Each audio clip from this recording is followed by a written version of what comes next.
it's impromptu, so who shows up, shows up. And with that being said, welcome everyone to. We finally connected and are talking face to face.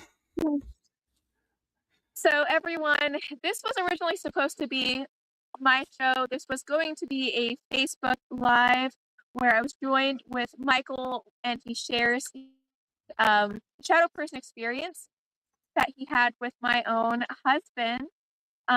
They were doing a show from and then our house, and there was an unexpected visitor. And now we're over on the Weird Walk Home. Hopefully, it's streaming there, anyways. Its own channel, and this is now Michael's show, more or less. But we're happy to be here. We finally got it sorted out. Thank you, everyone, for your patience. Michael, I couldn't tell this story without you, my dear. Why don't you set the stage? All right, and just so the record is straight, it is still Tilly's show. I'm just the hosting platform that we finally were able to connect on. So, just clarifying, I am taking a back seat and not in the hosting seat. And in fact, I'm even going to rotate us so that it looks like that. So, to set the stage, Artemaeus and I had just wrapped up doing a live episode on my podcast show, and we were just talking, and we were kind of like, doing a debriefing, so to speak, of just, how we think it went, and what topics, we were like, should we have covered? Oh, and just kind of doing a little bit of talk. And so there is a part of the story I'm not sure if I can tell, but there was a reason he was on my show first. And so we were discussing that factor, and he was like, yeah, this is, it's going to be cool for, future. We'll both be on your show in the future. So I was like kind of a little relieved, because I was like, whew, I passed the test, so to speak. But we were just chit chatting and, laughing and cutting up. And I was asking, oh, do you want to schedule, the next episode? And he says, well, Tilly's not here. And so I would have to ask her, about her schedule. And I was like, oh, okay. And so we started talking a little bit more. And I said, oh, she's home. And he goes, no, she's not. I said, oh, there was a shadow that just walked behind you. I thought it was Tilly's shadow. And he says, Tilly's not here. And he says, and there's no way Tilly can walk behind me. It's the couch is up against a fireplace. And so I was like, what? And he's like, where did you see it? And I said, it was off of this shoulder and it was going that way. And I'm trying to get my finger to point. So, and that's, the truth of, being on screen. That's how it was. And he was like, you really saw that? And I said, yeah. And he goes, nobody sees that. How did you see that? I said, it was just, it looked like the top torso of a human walking by. And so I thought, oh, Tilly, walked in front of the light and casted her shadow. But it didn't dawn on me the shadow wasn't on the couch. It was only behind the couch. And so and looking back, I'm like, interesting. Yeah. Hey, buddy, I'm really, really sorry. I don't know if you can see behind me. We've been trying to troubleshoot for so long. There's a storm rolling in. I have to go get home before I get caught out here in a storm. I hope you can hear me. You're starting to glitch out. Give me like 10 minutes to get home and get set up. and we can do this again. I'm so sorry. If you can just hold the stream, talk for a few minutes, let me go take care of that, and I will be back, okay? Yeah, we got If you're you. able to do that. If not, I totally understand. It wasn't even supposed to rain today. I can do that. Just I'll leave it open. You go get home, get safe, and get out of the Yeah, storm. And it's you, just it's a I was gonna say short I'll walk. leave it open. Yeah, please do. It's a short walk. I'm hearing thunder and the clouds are all here, and I really shouldn't mess around with that. No, it's not good to be in the water during a storm with lightning, especially with electronics. Uh, yeah.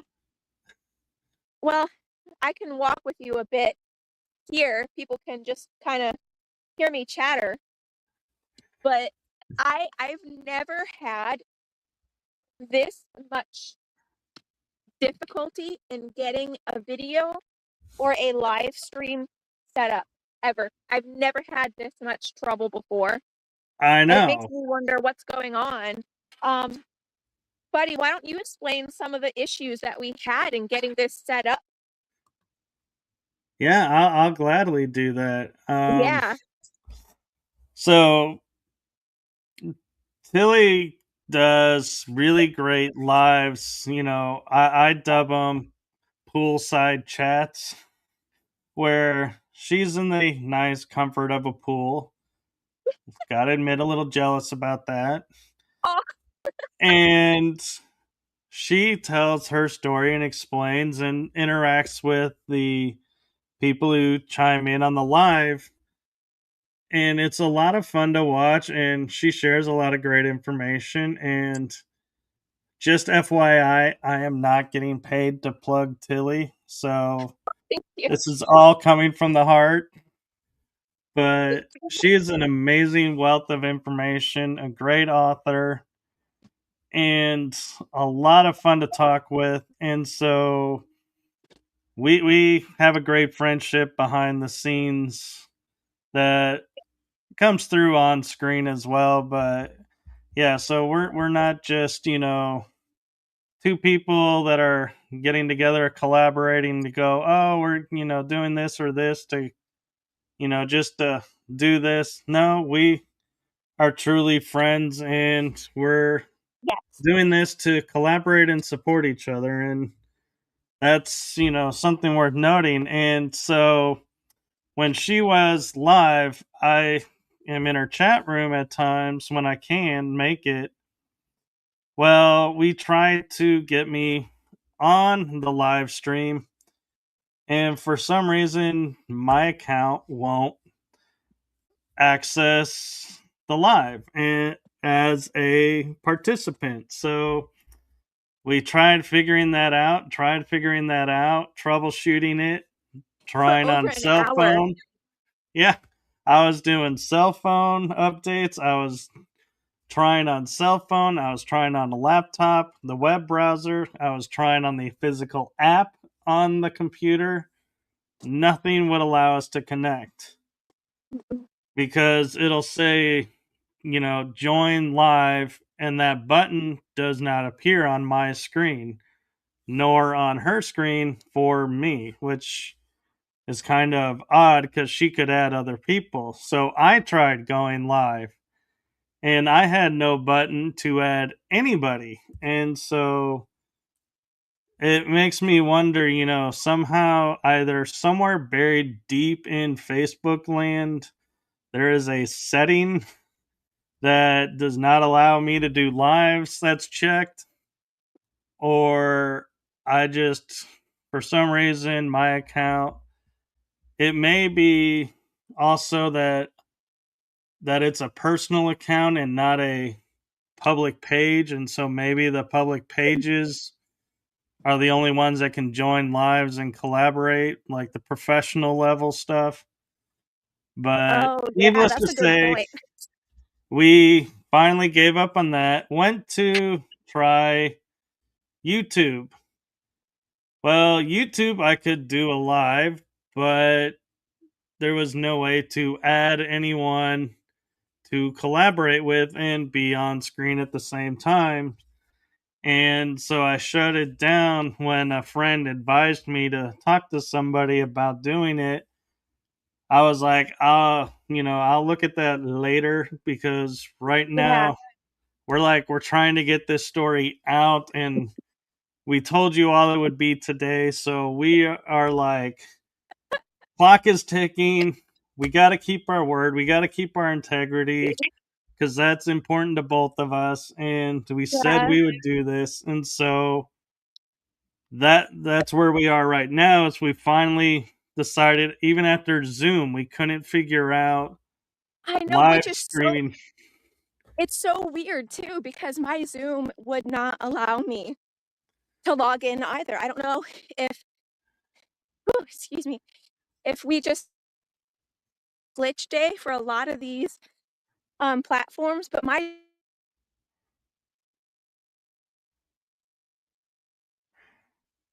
I think because she's walking outside, the internet is cutting in and out. So, oh, here it is. well, Are you still there? yeah, we're here. We can hear you. There Okay. you are. Oh, yeah. Sorry, I got back to my house and the Wi-Fi picked up again. At least that allegedly should make it a lot smoother for us. Yeah. Oh my goodness. But yeah, it's not even supposed to rain here today, which is part of why I picked today. And now I mean you can't see it all, but there's a thunderstorm rolling in. And it's just And been one thing after the other. the funny thing is I'm looking outside and there's a thunderstorm rolling in where I am too. Oh wow. Okay. So it's not just me. No, Oh my but goodness. the funny thing is like she was saying the Zoom wouldn't allow her to log in.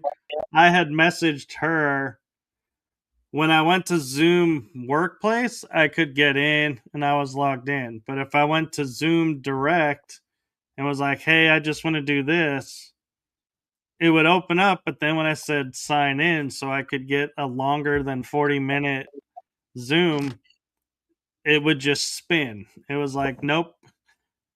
And so she finally, I will admit, Philly had a spark of genius and said, "Can you go live on StreamYard?" And I said, "Actually, yes, I can." So I went and quickly set up this StreamYard link and set up some links to go to a few platforms where I know you all chime in and, chat with us. And so we have Jason in the chat room right now saying hello to everybody. Hey, And thank you, Jason, for saying another fantastic live because this we're live trying. this live was kind of spontaneous. I'm not even going to attempt to say that word right now because it's not coming to me. It was spur of the moment. I'll put it that way because we had originally intended another way. So we are grateful that you all are here tuning in. And if you are on my Facebook page, just know that I am working on right now going to my Facebook page. So if you are commenting, I will be able to see those comments, but even I have to figure out where the live is on my app because here it is, just found it. Nice. All right, I gotta change out of my wet swimsuit real quick. I can still hear you. I can still chat. I'm just gonna be off of camera for a second, okay? Yes, please do that off camera. Yeah, yeah, no joke. You can look at my ceiling. It's a very lovely ceiling. It is, isn't it? That's the ceiling. And look at the nice, fan with the really nice blades, spinning fast. Right? Got that Art Deco fan going. Art Deco. Yeah, that's true. It's original. It came with the condo. Hey, you can't beat that. Uh, It's a really nice place, though. We love where we're at now, and it is truly a blessing in a lot of ways to live in Florida. Yes, and so while Tilly's getting ready, I am going to take a moment to say again for those that are just joining us, because we have announced where we were going to be several times over, and chances are a lot of you are probably just now tuning in that were watching us before. So I am going to state again what today's topic of the live talk with Tilly Treadwell is. And yes, I said I wasn't going to be in the host seat, but circumstances being what they are, I am temporarily taking the host seat. Tilly is talking to me about when we had done a live show with Artemaeus and we were debriefing and talking after the show about future shows and, working together and, stuff about our lives, kind of getting to know each other a little bit more off the live because we had so much fun talking on the live. And I had mentioned to Artemaeus about Tilly coming on, and he said she's not home right now, so he'll have to ask her when she gets home. And I was like, okay, that's cool.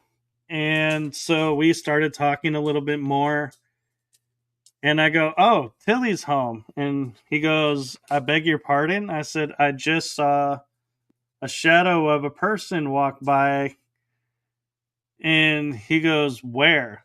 And I'm going to point on the screen because it'll match the story that we had. And it was over this shoulder walking towards that direction off screen.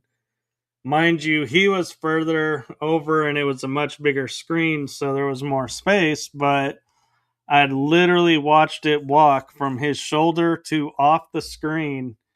And I go, oh, Tilly's back. And he goes, no, she's not. And I said, I just saw a shadow walk over your shoulder off the screen. And he's like, you actually saw that?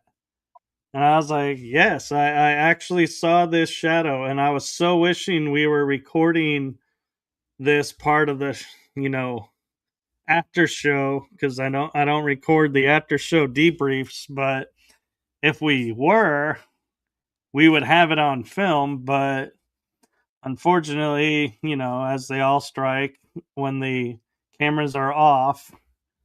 So he was surprised that I actually saw this figure. And as he was sitting on the couch, I said, it was behind you. So, I figured she was passing in front of the light and the shadow went by. And he goes, well, one, there's no room to walk between the couch and the fireplace. And I was like, oh. And I was telling Tilly, I didn't notice until when I think about it now, the shadow was only the upper torso and up, like the head. I didn't see any legs or anything, and it wasn't casting on the sofa. It was literally like the shadow was walking behind the sofa. And so that was like another, interesting twist to it because, like Artemaeus said, there's no way to walk there. So no human could be there. But yet, it's interesting that the shadow decided to walk there in that moment and not cast its shadow on the sofa just behind. And so it's like, yeah, and we both were like, what? And I think, if I'm not, correct me if I'm wrong, Tilly, but when you finally made it home, Artemaeus was like, yeah, I'm talking to Michael. And I think like his first statement was, I don't think you're not gonna believe what happened. And it was like there was no like, "Hey, welcome back. Hey, Right. Yeah. we did this or that." It was like he jumped right into Michael saw this. Yeah. Yeah, he did. And I was a little, oh, here's my stand. I was a little bit surprised to hear about it because my shadow people friends, they don't tend to show themselves too terribly often to outsiders, and for whatever reason, they chose, or that person chose, to interact with you. And we've often thought about putting up cameras to record all of what happens here, but a lot of them don't want to be recorded, and they're not shy about letting us know that.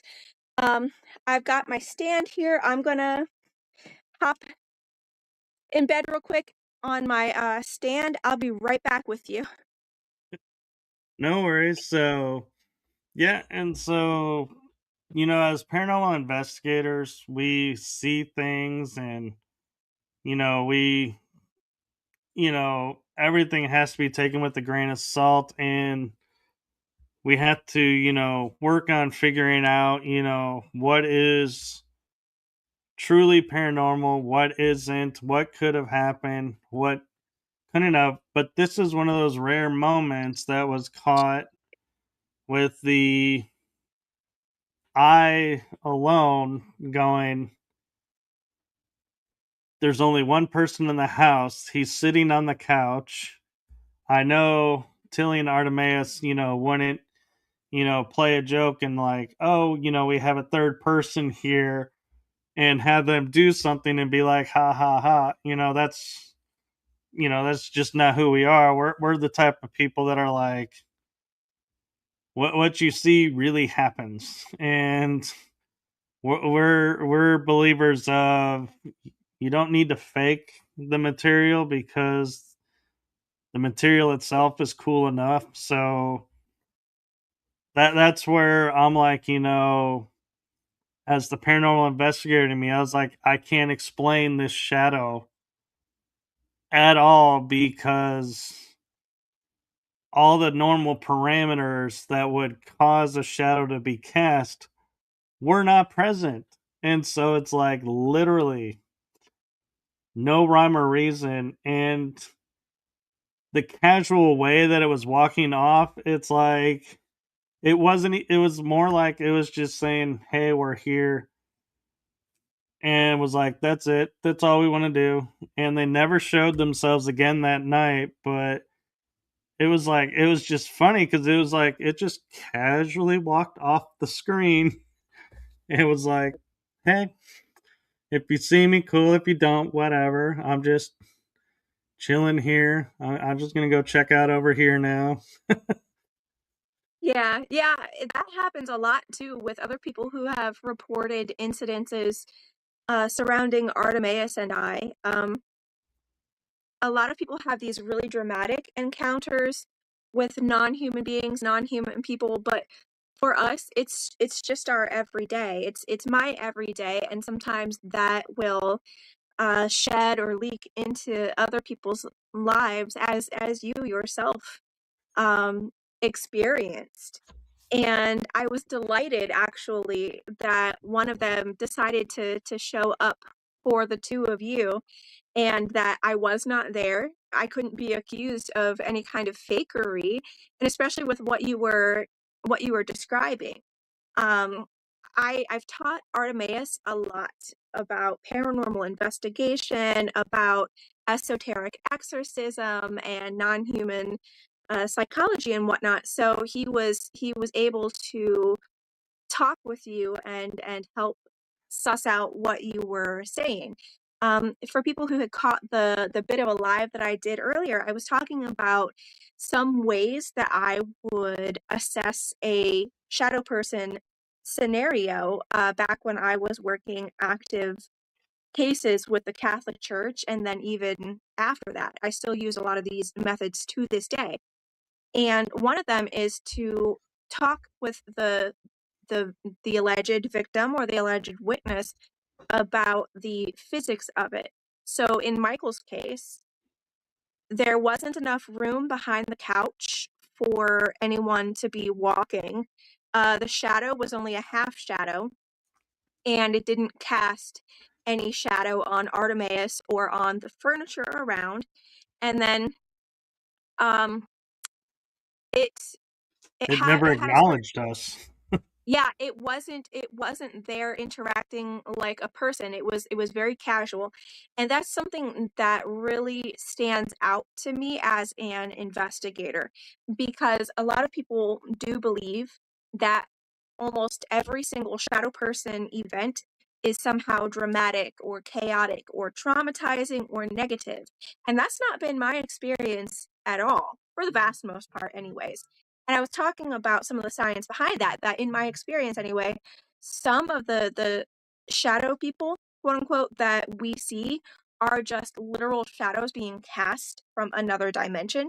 And some of them are actually non-human peoples who are manifesting here in this reality. And so they have more depth, they have more weight to their bodies and whatnot. And those types of apparitions interact with the physical environment in a completely different manner than just a regular old shadow. And when Artemaeus was talking with you about your encounter, everything that you said lined up with precisely all of the other types of events that I've encountered of this type, and it lines up with the known physics, quantum and otherwise, that investigators would typically expect to see during an encounter of this nature. So to me, what you were saying is perfectly credible, and lots of other people have come back and reported to me like, hey, I started working with you, and then I've started having these other types of events happen around my own house or my own workplace, or you'll never believe this synchronicity. And so I find that fascinating. I'm so grateful that you're here to chat with us about that. Have you ever seen anything like this before? So I was just about to tell you my experience was with shadow beings when I was growing up. Is when I would see them more. Is they would be in the corner of the eye, and when you look directly at them, it's like the energy dispersed. It's like, nope, we're not looking at you direct. But the interesting thing too is they seem to, in my childhood, appear in a dark hallway, come through the doorway, come towards, but there's light on. But the second I look at them, they disperse. So when I was talking with Artemaeus, there were lights on. I mean, there was no dark spots in the room. And so it was really interesting to me that it started right behind him because I could still see, he was like this on the corner. So you can still see some of the background on this side. And it started over here and walked off. And yes, the screen was bigger because, I had a bigger box on the screen, but it was interesting to me that I'm looking directly at this shadow being, for lack of better term, but it never dispersed. It's like, how am I looking directly at you, but you're staying in form until you got off the camera? Yeah, that's another anomaly that people have described when visiting with me and with Artemaeus, especially on our own turf. Um, we don't tend to have people over too much anymore, to be honest, because sometimes people are not ready for who and what they encounter. But say, for example, if you were to come over, you might start seeing some of the things and the peoples that we see. And um, a common tale that we've heard from people is that sometimes they will see a complete shadow shape in one form or another, not in the periphery, but right in plain vision, and it doesn't disperse. It'll walk into a wall or float into a piece of furniture or turn a corner and then be gone, but it's not like how a lot of people experience them, where they'll disperse or they'll just seem to evaporate. So these are, in a lot of ways, fully formed non-human visitors that have enough energy here in our home, for whatever reason, to completely manifest and then interact in the environment with us. And shameless self plug, my friends, I do talk a little bit about this type of phenomenon in my brand new book, Tilly Treadwell's Enchanted Objects, that's available over on Amazon. And I talk about some of this phenomenon from the inside, including cutting edge science as well, material sciences, quantum sciences. And you might want to check that out too as a companion piece to this live that we're having here. But yeah, Michael, do you have anything to add or ask on that topic? The fully formed peoples and beings and whatnot? Well, I would add that I was on another investigation, and it was not, with Tilly or Artemaeus, and it was dark, and we were seeing like a shadow forming in a hallway. Mm. And a friend and I were like, we're watching this, and we're like, I'm hoping I'm getting it on camera. And my friend's like, oh, you won't get this on camera because you don't have the right kind of camera. It's a very specific camera that will pick these up. And I was like, oh, well, that's good to know. I thought that's what the body cams were for. But we were, we made the mistake of, with like, the rest of the team was further in the room going, oh, there's a shadow forming here. And they all shine their lights into the door frame to go, where? And I was Yeah. like, nowhere now. You guys dispersed it, and it turned to poof and disappeared. And so I was like, oh. And so that's been my experiences with the shadows is, any light source Mhm. causes them to disappear. And so I just wanted to throw that out there too of, the fact, like I pointed out, all the lights were on.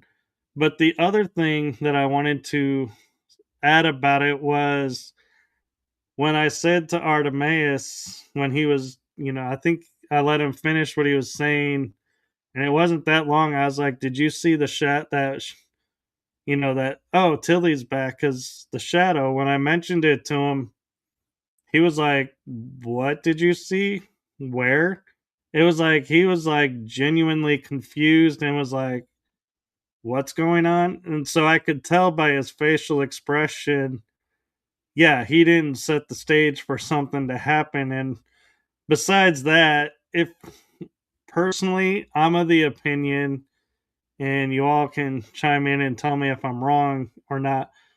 But if I'm going to go through the trouble of making something appear so that somebody else sees something and it's like, ooh, and hype up something, to go, oh, I'm going to do it while the live stream is on, not when the live stream is off and just talking to talk.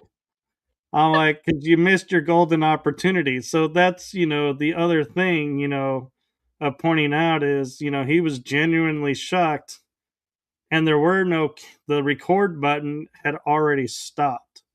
It was not like, oh, let me get it in at the last second, and oh, the timing was off.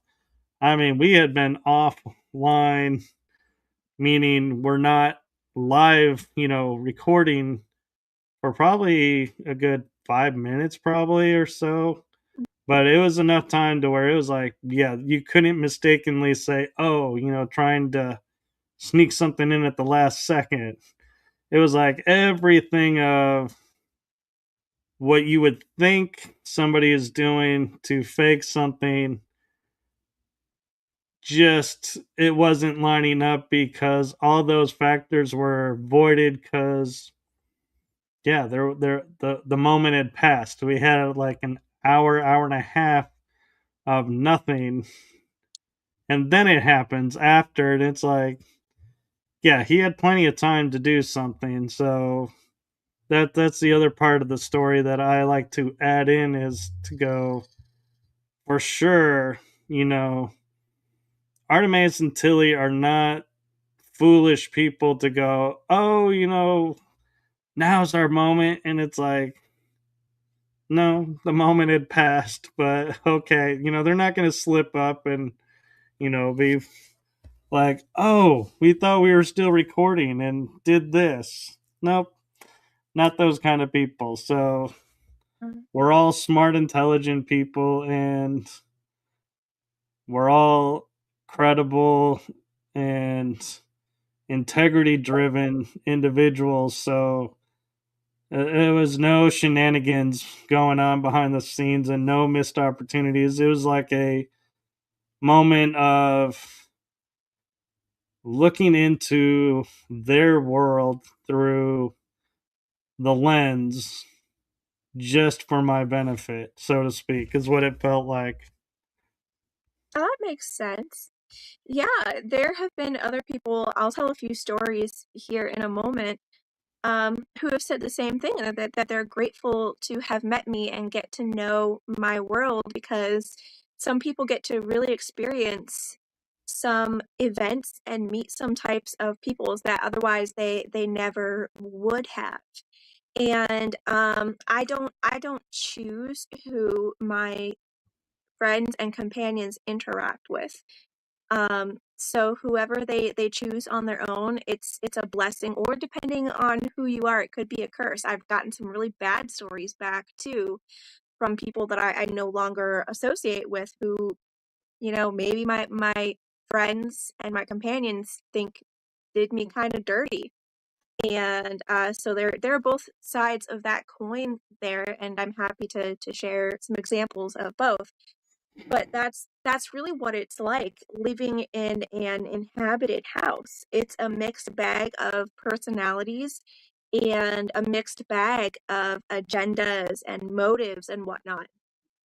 They love me, they absolutely adore me, and they do everything that they can to help and protect me and um, to assist me in navigating this lifetime.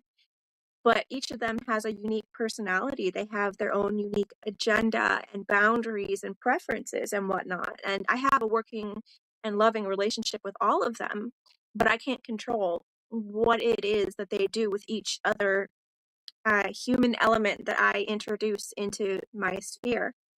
And that's something that Artemaeus had to learn over years as well, because he had many different um, encounters with many different types of my non-human friends and companions, and they really did not like him for many years because of how he treated me. And Michael, you know our backstory.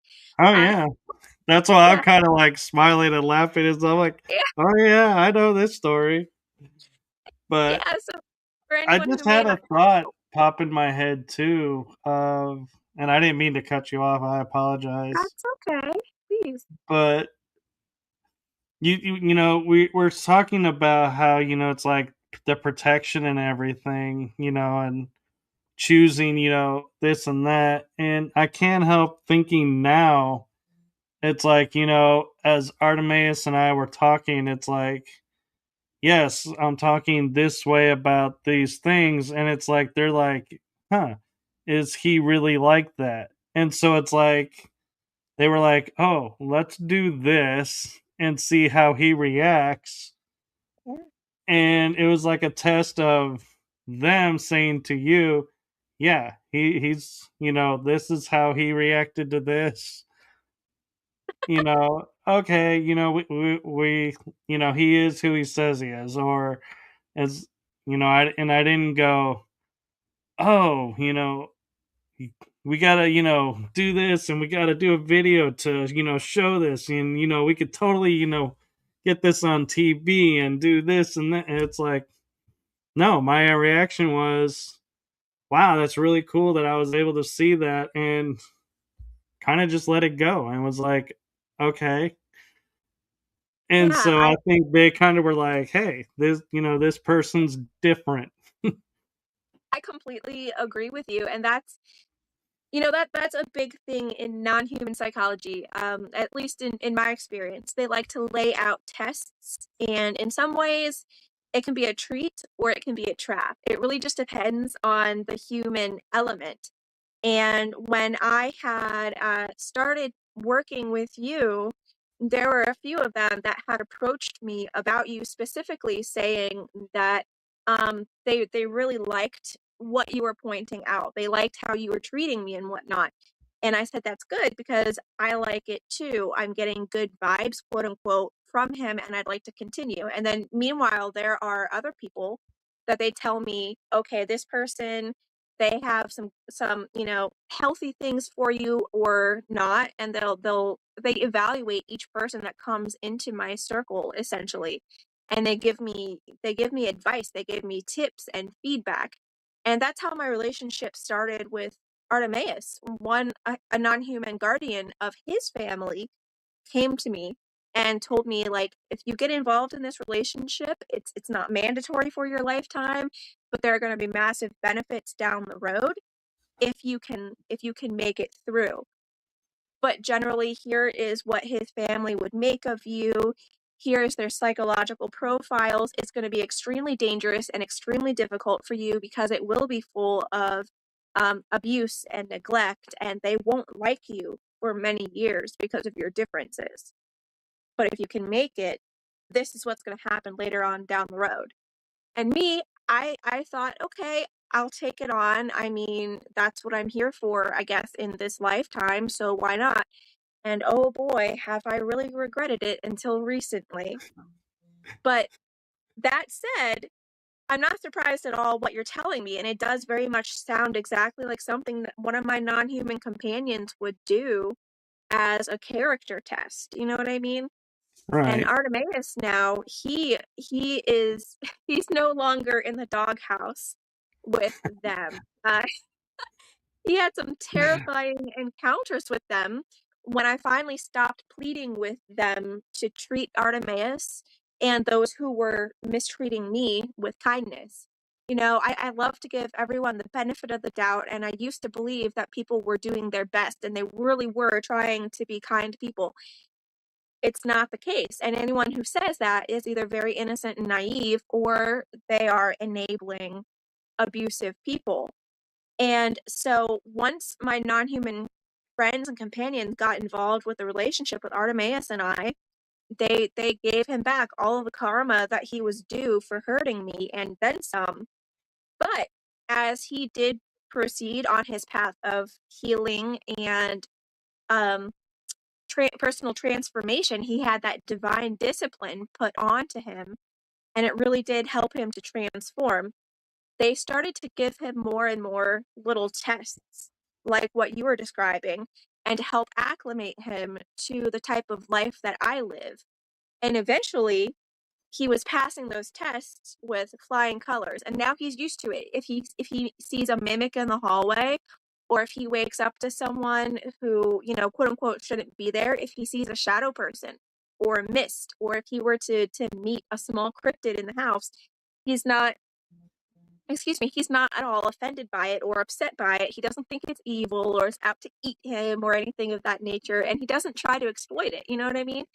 He Right. understands the psychological boundaries, and we have a really nice working, living, loving flow, all of us together. And I think what happened with you, it makes me really happy because it means that they were inviting you in. I mean, you haven't had any bad luck or anything since then, right?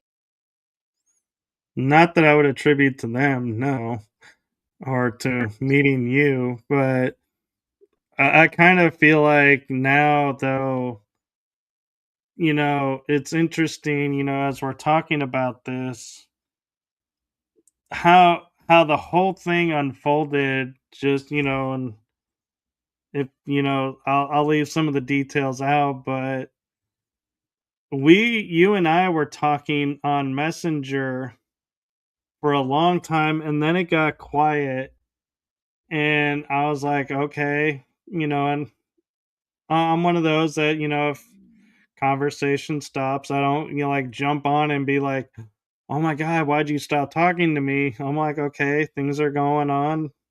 Person's busy. Just, give them space and, connect when, connect. And it was like probably like a couple of months, and then I was like, "Oh, hey, we were talking about, possibly doing an episode."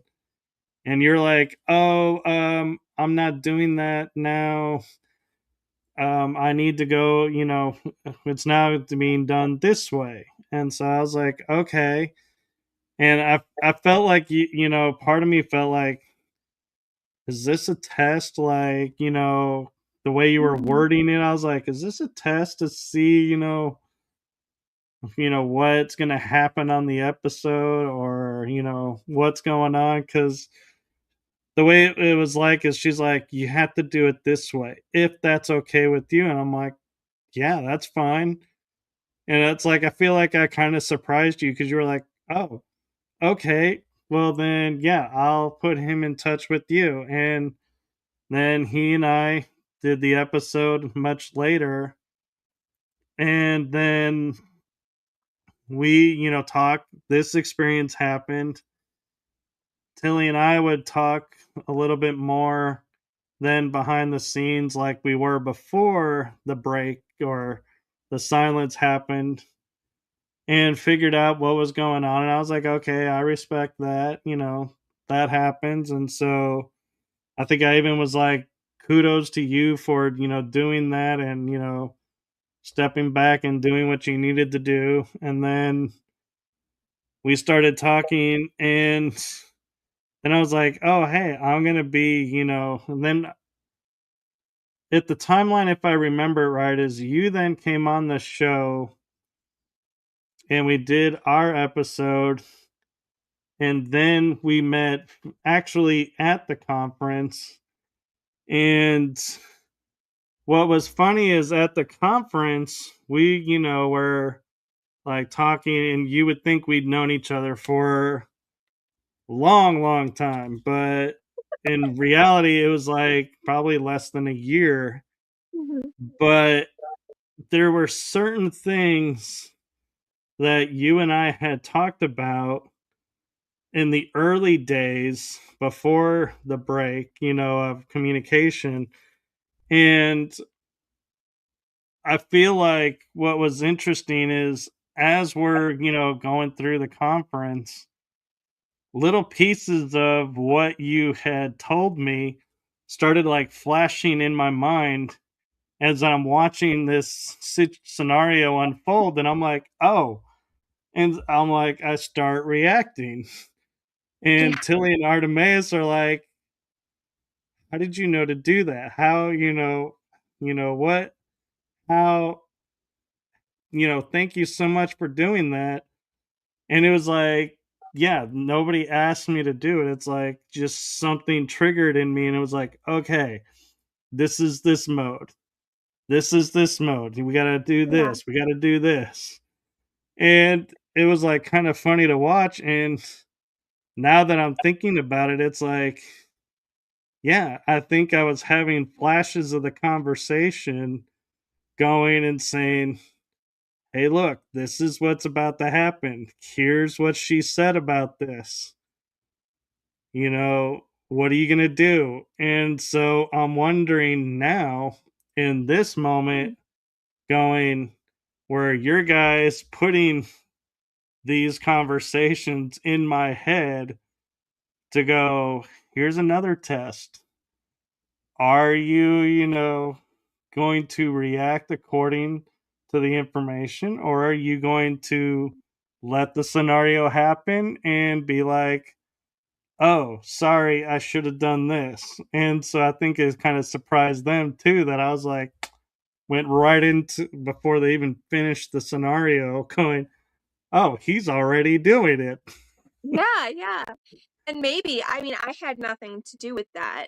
There's only so much that I can orchestrate, but maybe you were tapping into some of the guardians that I have on the other side, and they were helping you to navigate some of those situations because you were honestly put in some pretty novel, maybe even in some ways very intimidating situations being my own companion at that conference. And I don't think you could have handled that any better than you did. And I'm always going to be forever grateful to know you, to have you in my life, even if only for that moment in time. And I'm thoroughly impressed. And for them even to show up to you in any way, shape, or form, there's no way to, in my mind, that that's a coincidence. You know what I mean? Because not Right. everyone gets a visit, especially not on camera. Right. And I think it's also interesting that, now that I'm thinking about them being in my mind in those moments after, it's like from everything I've been told from people that are in like the metaphysical community of if you can think it, you can dream it, it really is. And so my mind is going, since I'm thinking that's what they were doing, it really was them doing that. And so it goes to show, even though conversation wise, I got the okay, being on the show, got the okay, got the visual test okayed in between, that they were like, we're still going to make sure. Oh, nope, we got that okay too. So it's like, they're still checking things, and so it's kind of Um, an interesting facet to think about of even if you have the okay, you can't hang your laurels on I got the okay. It's you're gonna constantly be, they're gonna sneak it in on you and be like, oh, are you less resting on your laurels, so to speak, and have your guard down thinking we already approved you, so you don't have to do anything. Now you're going to really yeah. show who you are versus, oh, we tried to, throw him off his game, but he genuinely can't be thrown off his game because he is who he is. Yeah, I think you've got a point there, and that lines up with what they've told me too. And as I was talking about earlier in the streams that I was trying to attempt, I do a lot of work behind the scenes with psychologists, geneticists, and quantum scientists, physics scientists. There's a lot of people that I work with, a lot of stuff that I can't talk about publicly yet, but maybe that'll change in a few years. I don't know yet. Um, Regardless, all of my evaluations come back saying that I'm a very sweet, innocent person by nature. And that's something that my non-human friends and companions they're just always on me about it. They're like, you can't take a person's um especially like a person who is higher in ego content and higher in emotional content, you cannot look at them as being like us. We are stable and consistent through time, but human people especially have lots and lots of feelings and ego highs and ego lows and completely different needs than what um, we non-human people would have, than what you're used to. And that's something that I've talked about at length with psychological specialists who work with me behind the curtain. And so I've had to learn how to continuously evaluate someone for their motives and their personality and things of that nature, because it does not come naturally to me. So all that to say, with what you're saying, it lines up with what my non-human friends and companions have told me about how they work and how they feel like they have to work in this society. And I wouldn't be surprised at all if what you said is true. Did it scare you or anything? How did you feel about all of this? It didn't actually, to be honest, to me, it felt like normalcy every Mm, step of the way. Like, yeah, this is just normal. I go through this all the time, and it's like, okay. I see something, I see something. If I don't, I don't. And I, I keep I used to think about, oh, I want to be on, the TV shows. When I first started paranormal investing, I was like, how cool would it be to be on a show? Well, then I started looking at the shows and everything. And as I got deeper into it, I was like, yeah, I don't think I could do the shows because I don't have the capability of turning a corner and going, "Oh my god, did you see that?" or "Oh my god, did you hear that?" if I didn't see or hear anything. It's like I Mhm. can't just throw it out there and be like, did I hit my cue right? Did I, put enough emotion behind it to get the intent across of what you wanted, Mr. Producer or Director? And I was like, I don't have that actor part to it in me anymore. And I know it sounds strange because I am theatrically trained, and there's a reason why I don't share that part of my life very often because I feel like, you know, anybody that hears, "Oh, he's, been trained as an actor. He did acting growing up." Oh, well, now, that throws into question everything he does and says.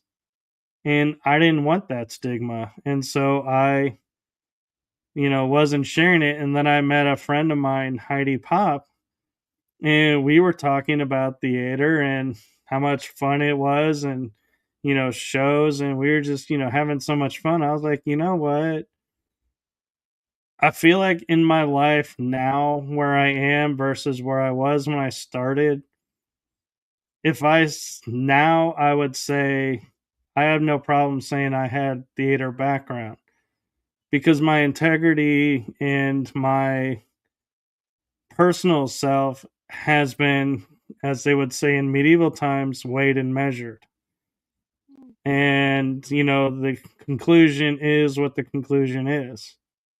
When I first got started, nobody knows me to measure and weigh the true me. So it could have gone a bad way.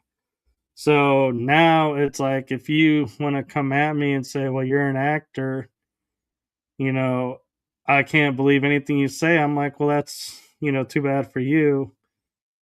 Cause I have all these friends that, they know me and they'll vouch for me in a heartbeat saying, yeah, he doesn't act on camera at an investigation or he doesn't act on his shows or when he's talking to people, he is who he is. And Sure.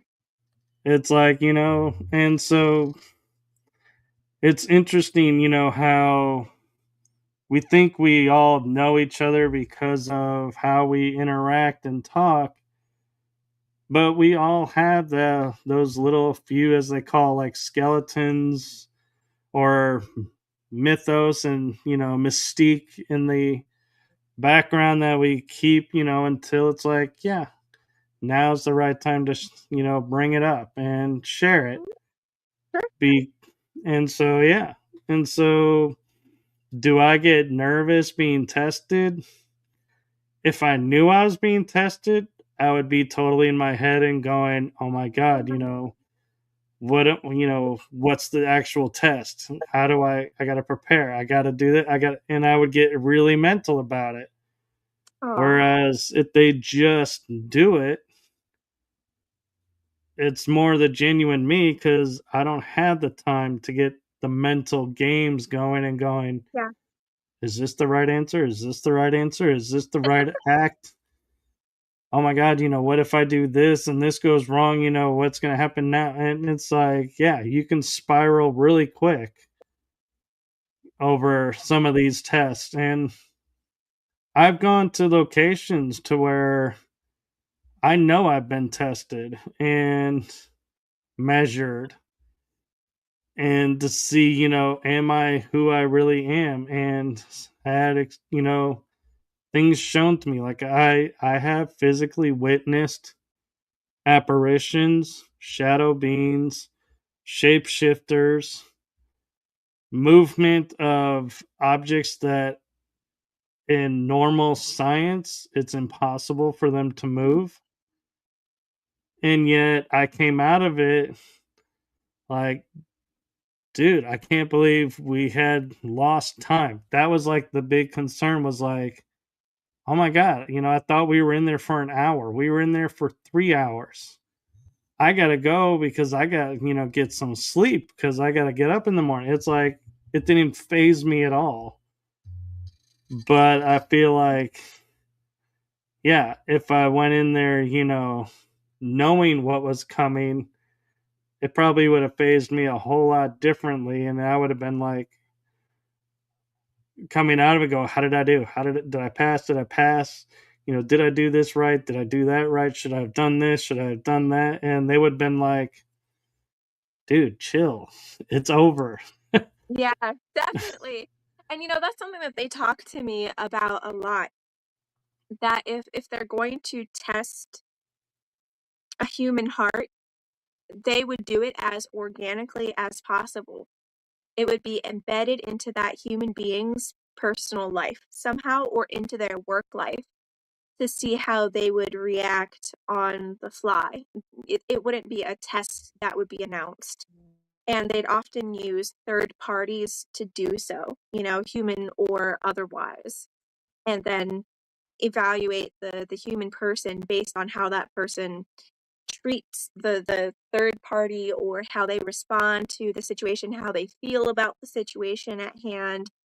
They're looking for the like avoidance, dishonesty. They're looking for delusion, mental illness. Those things all weigh how a person scores on a test one way or another.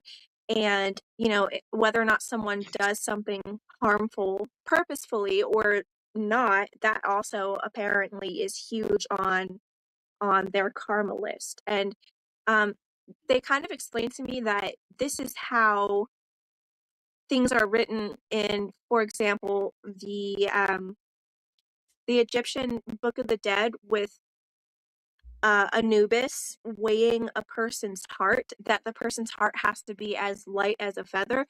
There are many ways to say it, but that's essentially what they're looking for. And there are a lot of opportunities for them to interact with and to test human hearts, and they'll take advantage of that in a multitude of ways.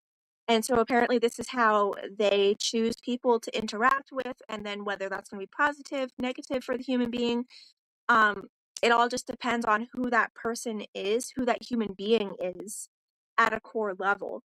And this is where we get into maybe some Gnosticism and related esotericism, because many people here believe that demons, angels, excuse me, fairies, for example, are all completely different categories. But in my understanding and in my personal experience, a lot of the time they're actually one and the same, and they'll switch out ego masks depending on the human person that they're interacting with. So, for example, you yourself, you had a very neutral, maybe even kind of a cool, positive encounter with one of my companions, but maybe that companion is interacting with Artemaeus. Artemaeus, the person that he is now, he's gone to years of therapy. He's been through years and years of exposure to me and how I think and how I live, and years of dealing with, my non-human friends and companions. That same shadow person might offer Artemaeus inspiration or help, um, or something of that nature. But that same shadow person interacting with Artemaeus, who Artemaeus used to be, was probably one of the people taking out karma on Artemaeus, making his life a living hell. But who is that shadow person? You could classify that shadow person perhaps as an angel, as a demon, as a fairy, as a jinn, any number of things, but it's still the same concept, if that makes sense. It's a non-human person at the core interacting with humankind that is somehow permitted by quote unquote God. Because without God, none of us would be here, at least in my understanding and in my theory. So I believe that all of us are divine beings in one way, shape, or form, because we all contain that creative spark at the heart. Does that all make sense, or am I just talking gibberish? No, it does, and I have two examples to back it up actually. And Awesome. I was talking last night with a guest, and somehow we got, we were like, we're not going on to, a religious rant, Mhm. but, and I was like, yeah, you know, But here's something, that's interesting because, we're talking about bringing the divinity of the self back. And you need the divine masculine and divine feminine both in the individual. And so I'm like, yeah, we need to bring this back. But it's interesting to me that when you look at, religion, and we were looking at the Catholics at this point, I was Mhm. like, in the book, it says in the beginning, we're all made in God's image. So we're all the sons and daughters of God. Then somewhere throughout history, it becomes only Jesus is the child of God. We are no longer Mhm. the child of God. And I was like, wait a minute, hold the phone. I did not sign off my divinity. Yeah, yeah, Who of you had the right to sign off my divinity? No, no, no. That's not right. That's not cool. And so that's where we were going with it is, we were, and then somehow we were told we weren't.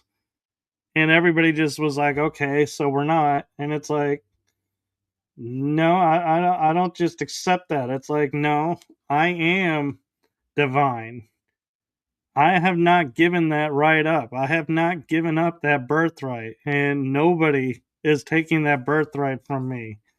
And that's what people, I think, need to do, and that's what people are doing now. And when we say, become your, sovereign, your, whole self, and everything, that's what we're talking about is realizing your divinity and your role. And by, and just to clarify, because I know some people, hear the word divine and go, oh, angel or God, you're a God. And it's like, no, that's not what we're saying. We're saying you're owning your existence. You are who you are. And it doesn't make us gods. It doesn't make us angels. It doesn't make us anything but who we are. And that's the important thing. And oh, I should have led with the other thing because now I completely forgot what the other oh thing you no. said was. Oh, I remember now. Looking at, you know me, I like my movie references. Yeah. So as you were explaining, how your non-human friends interact with others, the vision I was getting was the crucible of The Empire Strikes Back on Dagobah, where he goes Hmm. into the tree and he says to Master Yoda, what do you mean I can't take my lightsaber in there? Or I can't take my blaster in there? He Yeah. goes, you're only taking yourself in there. Well, Mhm. what am I going to find in there? Only what you take with you. And it's like, and so that's what it is they enter he enters the tree and he's afraid of Vader. So Vader appears. Uh-huh. So the visual for you is, the interactions with the non-humans, it's like they're inside the tree waiting, and whoever comes and enters the tree, they're going to show them exactly what those people brought in and be like, yeah. And I think that's why everybody's experience is different because Yes. everybody brings difference. Yes. Absolutely. I completely agree with that. And I love that that's actually represented somewhere in media. I had no idea. I've never seen the Star Wars movie or Star Trek of anything of that nature. But yeah, that's exactly it. And that is what these non-human people have told me since I was a young child. And that's something too that keeps coming up time and time again with them. They are always telling me whether they're presenting as angels, demons, fairies, elementals, cryptids, anything of that. They're always telling me that all these different sides love me because I'm what they call pure of heart. You know what I mean? So I'm very innocent and naive, which has led me to lots of earthly troubles. But that's what they say that they love me for. And so even the so-called demons have often supported me in my journey. They've given me priceless information. They've handled business for me that's been too difficult for me to even be able to touch because they love and respect me that much. And it's not that I've gone out of my way to work with, quote unquote demons who want to destroy humanity. It's that all non-human people, in my understanding and experience, present as reflections of whoever is in front of them. And so the purer of heart someone is, the more accurate and honest and just in general loving someone is, the more the non-human people will treat that person with complete respect, no matter what quote unquote side they're on. This reminds me, have you ever heard of the movie Bedazzled from I have. 2008? Yes, that is one of my most favorite movies ever, especially when it comes to esoteric and paranormal non-human matters and relationships. Not to spoil too much of the movie for anyone who hasn't seen it yet, however, I it's really think it's important. safe to say, Tilly, you can not put a spoiler alert out. That movie has been out so long Forever. that unless you're under a rock, yeah, you deserve at this point to have the spoil alert. Okay, well, in that case, I'll spoil it. The devil and the so-called God are working together in tandem to help the subject of the movie grow and mature his spirit throughout the movie. He thinks that he's signing a contract with the devil, but it actually turns out that the devil and God are working together. And they actually show this towards the end of the movie, where God and the quote unquote devil are sitting down together playing chess with each other and talking about what a journey the main character had been on. And it's made very clear that even though it appears that they are complete opposites, they're actually very good friends and they work together extremely closely. And this has always been my experience with non-human peoples. So that's something of a message that I like to get out there as much as I can.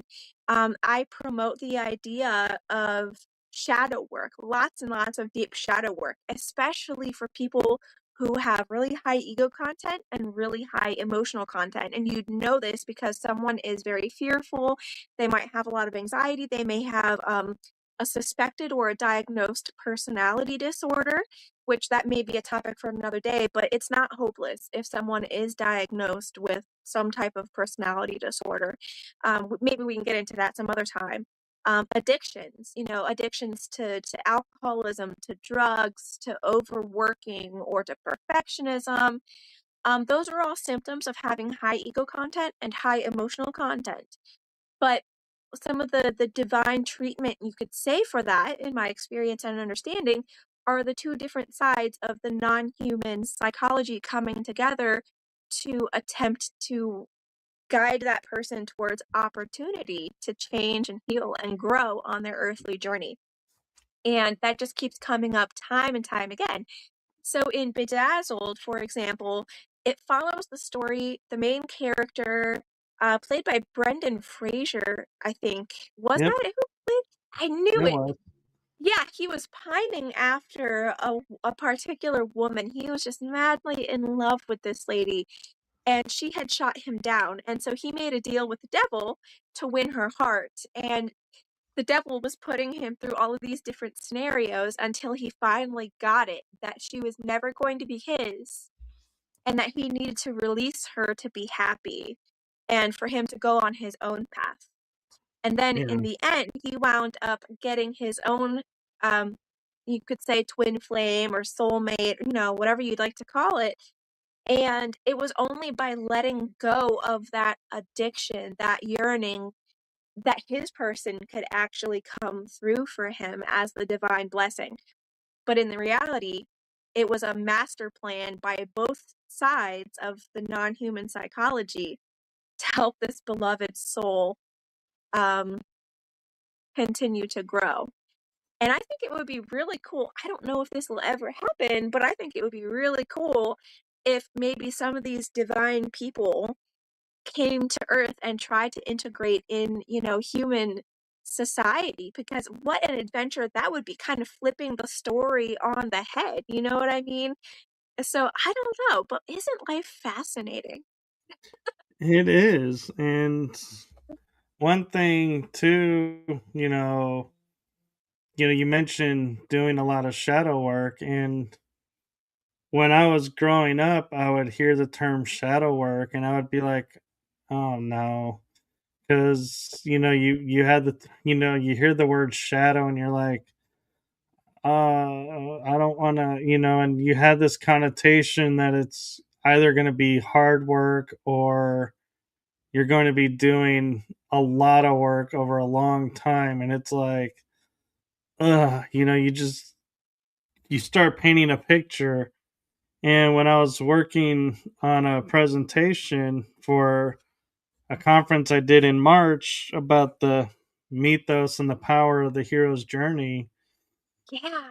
I was able to look at, and bring to light the new shadow work, the new view of it, and that it's not, your dark side and you're having to face, your dark side and, look at this, bad side of yourself. And I would say to people, I now see, the shadow is both, it's the balance of the light and dark. Because if it was dark, you would never see it in the dark. But because you can see it in the dark, that means it has light. Mhm. And so they were like, that's a really good point. And I said, yeah. So now let's look at the term shadow work.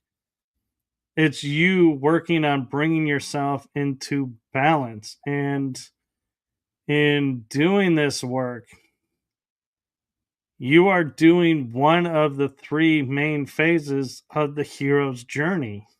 Yes. And so you don't have to look at it now as this, oh my God, I'm going to go into this. It's like, oh, cool. What's going to, come of the other side of this? What's Mhm. going to be the change? Is it going to be a big change? Is it a small change or what? And now when I feel myself needing to go, and do shadow work on myself, I sometimes will take a term from Tron Legacy where I'll go, I'll be back. I need to go knock on heaven, knock on the heavens. And it's like, it's my way of saying, yeah, I'm about to go and do shadow work. And I can do it in an hour, I can do it in a day, I can do it in a second. It doesn't matter the length because I'm no longer scripting it as what it is. I'm scripting it as what's it going to be. Yeah, I could see that for sure. And so it totally changes the viewpoint of that term into where, if you say to someone, we're going to do shadow work, it's like, oh, I don't want to look at the bad side of myself. But if you go, we're going to do shadow work to see who you're going to become, it's like, hey, that actually sounds interesting. Yeah. Who am I going to become? I'm on board. Let's go do it. Right. And so it's a matter of perception. Yeah, it is. A lot of this is truly subjective, and that's something that trips a lot of people up when I talk to them about this. Um a lot of people with higher ego content and higher emotional content tend to get very upset when it's pointed out that opinion isn't fact. And this is where people kind of get upset with me too, because I say that I could always be wrong. I'm not perfect. I don't know everything, etc., etc. So they think that that's lame and that's boring, and they want concrete answers. And they've already made up their minds a lot of the time based on their own opinions and thinking that opinion is fact. I've had to learn how to balance my language between both worlds. But when working with my non-human companions, everything for the vast most part is very like accuracy and honesty is a main core component of that communication. So they're very contractual. So let's say that you yourself want to work with a non-human person and you say, I wish for $1 million. And you never stipulate how it would be preferred to arrive in your life. You put no conditions on it whatsoever. And so that person looks at your soul, your heart, etc., and they say, "Okay, here's what this person qualifies for based on who they are inside." And let's just say you're not such an honest, accurate person, just generally, you take advantage of other people and whatnot. Um, you might get $1 million, but let's say you're going to be in a terrible accident and you're paralyzed for life and you can't even enjoy it then. But when it comes to someone who they deem as being light as a feather, you might make that same request and tell this non-human person, I'm overwhelmed. I don't know what to do, but I really need this amount of money in order to make everything work. Can you please help me? They'll look at everything and then all of a sudden, who knows, maybe there's a class action lawsuit that you didn't know you were a part of, and then you get a check in the mail harm free. You know what I mean? So there are lots of ways that it could work, but shadow work is always a massive part of making contact with non-human peoples, because the more that you know yourself, know thyself, the more that you give them to work with. If you heal your alcoholism, your codependency, any issues that you might have with physical or mental health, if you treat yourself with love and care and honesty and accuracy, that's most likely to be reflected in the relationships that you are eligible to have with non-human people. So I do hope that all makes perfect sense. And Yeah. the more that someone does the self inner work, especially, the more repellent they become to, you could say, the demonic types of peoples. Because I've met many that they are, you could say, energy vampires. And they cannot come around people who live a truly high vibration, high integrity, high love life from the inside out by that non-human person's terms. You know what I mean? So it completely repels them on you could say a physical or an energetic level. They literally can't be around it. It's like wearing sage all the time. Does all of that make sense? It does, and I'll share with you a family story Yeah. that we have that kind of goes along with the point of, be, you know, crystal clear what you're asking the universe for. And my dad had put out an affirmation to the universe. He needed a lot of cash. Ah. So he wasn't working at the time, and a gentleman reached out to him and offered him this great project. And so he's like, okay. And he was doing a lot of work with this person. He wasn't getting paid a lot, but he was spending a lot of time with this person. What do you think this person's last name was? Cash. Cash. So he was Oh, that's getting a lot classic. of cash, Oh my just not the god. way he wanted it. And so they were like, so that's where our family, we came up with the joke of, be careful what you ask for, because the universe is going to give it to you one way or another. And if you're not specific, Yes. you're not going to get it the way you want it. Yes. And that's on you. And you can't fault the universe for that. And it's Yeah. like, yeah. And it's like, we can't help but laugh at, the unfolding of that, because we're like, that's a truly great lesson right there, because, how many times do we say, I just need money for this or money for that. Well, you're talking to an energy form that has no concept of what money is. So they can be giving you lots of pennies, lots of coins, or lots of, tens, 20s. And they're like, here, you got a lot of money.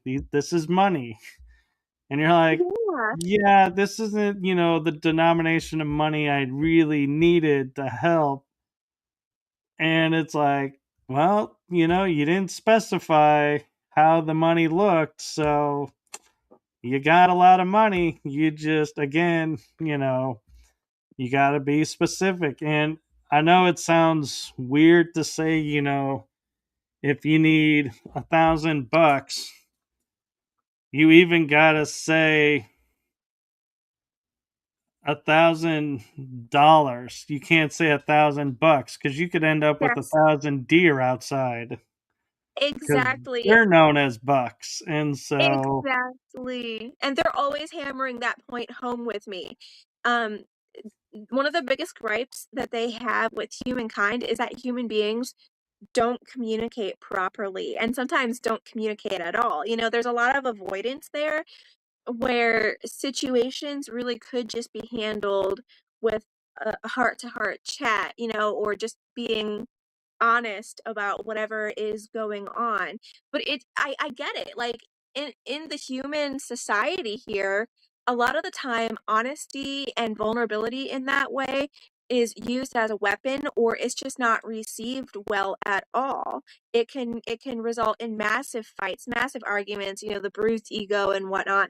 So I understand that. But the thing that I always tell people is that if you're going to work with non-human peoples, you've got to be able to face yourself and to face the truth and to be honest and accurate as much of the time as you possibly can. And if you've got an issue, just talk about it, because chances are these non-human people, the vast majority of them, at least that I'm aware of, they're extremely low in ego content and extremely low in emotional content. So they're typically not going to blow up at someone. They're typically not going to have an issue. They tend to really value the individuals that they work with, and so they're willing to be incredibly flexible in order to promote the relationship, in order to make sure that all parties are happy and following the rules that are equally agreed upon. And I think that that's one area of relational psychology that I wish we could see more in this society here, because the relationship dynamics that, for example, I have with all of my non-human friends and companions are totally different than what I have with the vast majority of human beings. Artemaeus was taught all of this type of psychology, and now he also has his own, relationships with these non-human companions and friends. And he says that he vastly prefers the non-human type of relationship and psychology as compared to the neurotypical human experience. And I couldn't agree with him more. And right. that's something that I like about you. You're very sweet. You're very easygoing. I don't detect any dishonesty or avoidance in you.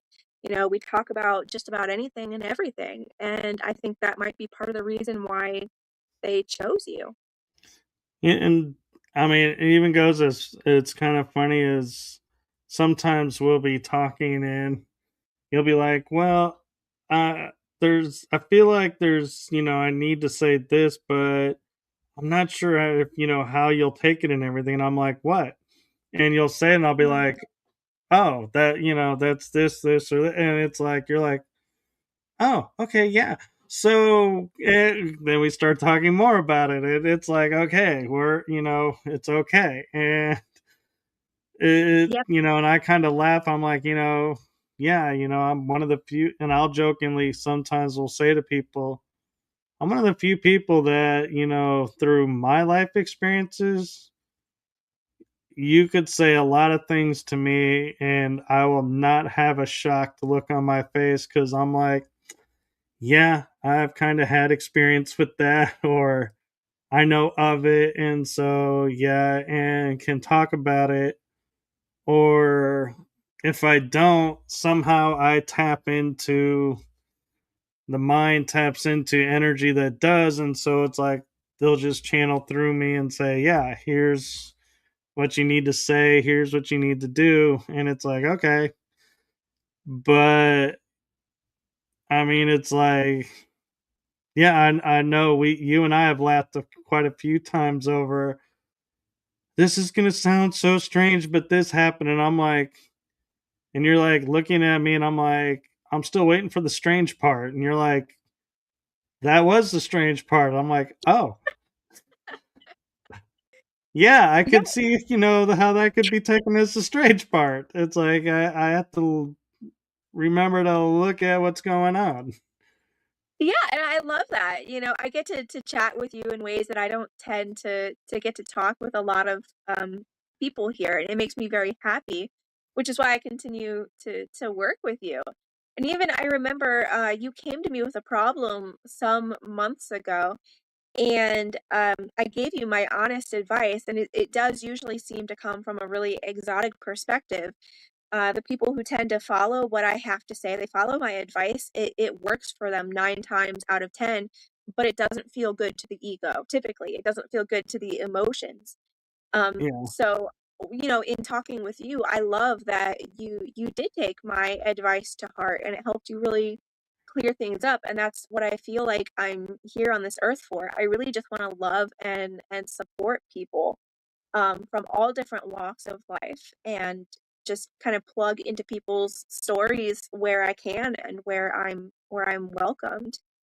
And it's definitely easier to do that when someone is very chill, and they don't get offended by differing points of view, or by hearing the type of universal formulas I seem to understand. And that seems to be too like what a lot of my non-human friends look for in connections here in this society. So if someone has faced their fears, if they don't think that all non-human people are out to harm them or eat them, or negatively lie to them or whatever, destroy their lives, and they're showing up as honest, loving people, then that human being is probably going to have an awesome experience with the paranormal, typically no matter who they bump into. So yeah, that's really the message that I want to get out there, and that's why bringing you on to talk about your experience with the shadow person was important to me, because a lot of people have that negative understanding of shadow people, but there are lots of different types of shadow people out here, and a lot of the time it's a very neutral, or sometimes even a very positive experience. And you've not had any kind of bad luck or anything of that nature. In fact, you've gotten closer with me. You've gotten closer with Artemaeus, and maybe even with my own non-human friends and companions. You're still trucking along doing great. And I think that that's important for the public to see. yeah. I mean, yeah, I'm not gonna say my life has been kind of on the upward slope and Sure. just keeps rising. No, there's been some bumps and everything along the road, but I'm the type of person, like, if something's happening, my first thought is, what in my field is bringing this about? What in my, journey am I learning in this moment that it's come forward like this? Okay. And then I look at it and I move on. I don't ever sit there and go, oh, who was I just talking to? And, can I put it on them and pass the buck, so to speak, and be Sure. like, it's not me, that's causing this downfall. It's got to be somebody else. And so I don't go and look at who was I just talking to about this or that and going, oh, this is who I can point a finger to. It's like, no, I own my part of it. And so I'll share with you something that I've recently come to terms with is, so I had a family life growing up where it literally was like a civil war was ready to break out at a moment's Wow. notice. Sides were Oh, drawn. It's like we could go to blows at any second, any moment. And so I was always guarded and always careful who I would talk to, what I would say, who knows who. And then I would, one day and then it put me on this path of learning modalities to heal because I kept thinking I needed to heal the situation as a whole. Well, Mhm. then I woke up one day and was like, nobody can heal the situation as a whole. We can only heal our parts. That's all I'm responsible for. I'm not responsible for anybody else's parts. And it's like this huge fog was lifted from me. This weight was lifted. It's like my entire life just went from living on edge to living, like free almost, it seemed like. And it's all because I learned in every situation in our lives that we experience, as little as it seems to be the factor, the honest truth of every single moment is what I do in this moment defines this moment. What I do in the next moment defines the next moment. But the moment is just what my part of it.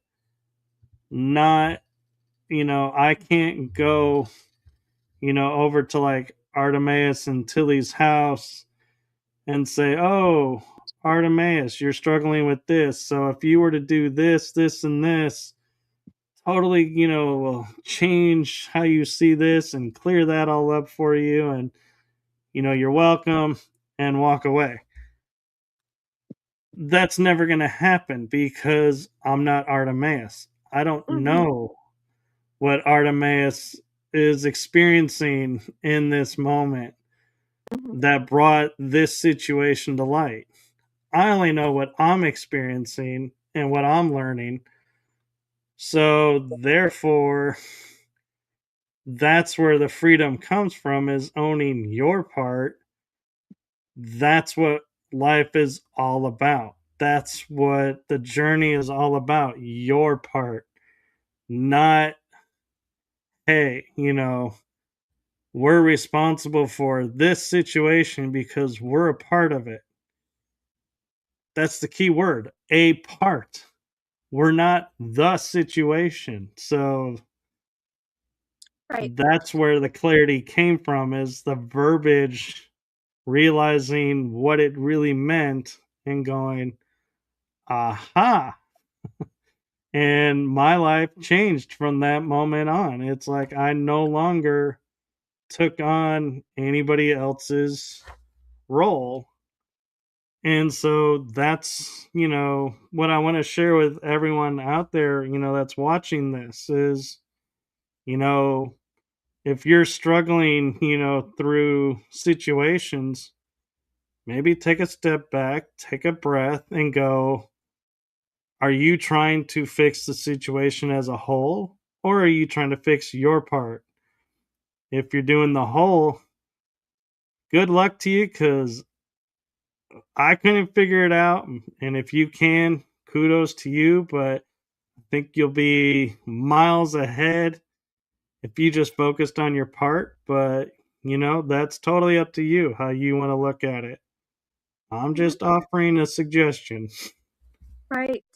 And when I was doing my clinical education, this was way back in the day. Um, I was taught that a lot of trauma in the human brain is because the human victim was born with high ego content and high emotional content. And that's perfectly okay. I'm not judging or anything of that nature. I'm simply, explaining the mechanics behind the scenes. But people who have a lot of ego content and emotional content are more prone to having issues with codependency, addiction, and then brain trauma brought on by different types of abuse and whatnot. And that means also it could result in something as serious as a personality disorder that is formed when the child is quite young, or even CPTSD, complex post traumatic stress disorder. And so this relates to the paranormal because the high ego content, the high emotional content, all of that typically results in a person trying to control an entire situation, like a young child, for example, who thinks that their parents are getting divorced because of something that that child did when it has nothing to do with that person at all. But what I've noticed from listening to non human people talk, like my own non-human friends and companions who live with me, visit me often, etc., and then talking with genetic specialists and different types of psychologists that I work with behind the scenes, there's a completely different situation where um, people who are very low in ego content or who don't have any, so for example, my non-human connections, they don't try to control a situation. They own their part so much that um, it can look as though they're trying to control a situation completely outside of themselves, but instead they take so much responsibility for themselves. They're always trying to see where they can improve in order to assist a situation to a healthier outcome further. And the way it's been described to me is that in other different types of societies, the ones that have a population with a lot less ego content and a lot less emotional content, this biological mechanism works brilliantly as a social dynamic. So both parties are coming to the table to be selfless and to be loving just by default. But if you were to drop someone like that into a society like this, that person would either be probably uh, diagnosed with some type of personality disorder, most likely borderline personality disorder, or having complex post traumatic stress disorder. And so, what I'm trying to say, thank you for coming to my TED Talk, is that the social dynamics work completely opposite. Over there, being authentic and sweet and sincere gets you everywhere. But here in this society, um, it's often quite punished and makes things even worse, especially with high ego content, high emotional content people who are used to being extremely dishonest and manipulating. So those are two worlds that really cannot come together. However, when I'm advising people here how to work with non human beings, I always say if your instinct is to lie, if your instinct is to attempt to manipulate, to leave out information, to cut contact, quote unquote, or to try to forcefully cut contact, it's probably going to be in your best interest to do the very opposite. So instead of lying, being, very gently honest and accurate about your experience, your emotions, what it is that you want or need from the situation, and then communicating that clearly. If nothing else, 9.9 times out of 10, that resolves the misunderstanding or the haunting or any ill will, if that makes any kind of sense. So it's part of the shadow work, but it's learning how to integrate with a completely different type of psychology. That's true. And one of the things, too, that, when we're doing work, one of the things that, and I'll admit, I'm even guilty of it too at times, Sure. is we do the work and then like a day or two later it comes up again. And you're like, I just did the work on this. Okay, I must have done it wrong, so I'll do it again. And you do the work and it comes up again and you're like, okay, what's going on? Maybe, did I forget to dot an I or cross a T? So you do the work again and it comes up Yeah. again. and you finally are like, forget it. I'm not doing the work anymore because it doesn't work because it keeps coming up. Yeah. But the problem is we're looking at it in the aspect of when I do the work, it should be one and done. That's not how it is. It's a layered effect. And so when I have, now when I'm like conscious of it, when something comes up, I'm like, oh, cool. I got to see this pattern rise, and, show itself. And, wow, it only took me 2 minutes to recognize it this time. Yeah. And, now, I can, I'm going to work on it, and take care of it, and it may be a year later. It's like, hey, now I got it down to 1 minute and I Mhm. recognized it. You got to Yeah. start looking at it as, oh, what positives are coming of it up is, and by positives meaning how fast did you recognize it? And remember, in the past, you would go days. So if you're now registering it in 2 days instead of three, that's a huge step. Huge. Yeah. And so take the wins. See how quicker you're noticing it. And the other key to it is, and this is especially important if it's like a emotionally charged triggering event to where Mhm. you're in a happy mood, it comes up and you're all suddenly in the like ready to fight the world, persona versus happy, realizing you have now seen the scenario rise up and you're like, hey, not only did I catch this, faster, but I didn't get charged. I didn't get Yeah. triggered. So there's another win. And, you got to look at everything that's going on in the situation because shadow work doesn't always show up because it's something to work on. I believe it can also show up to show you the work you've been doing is working. I agree. And so that's why we had the free will of, let's say, Tilly said something that triggers me. I can stop and go, you know what?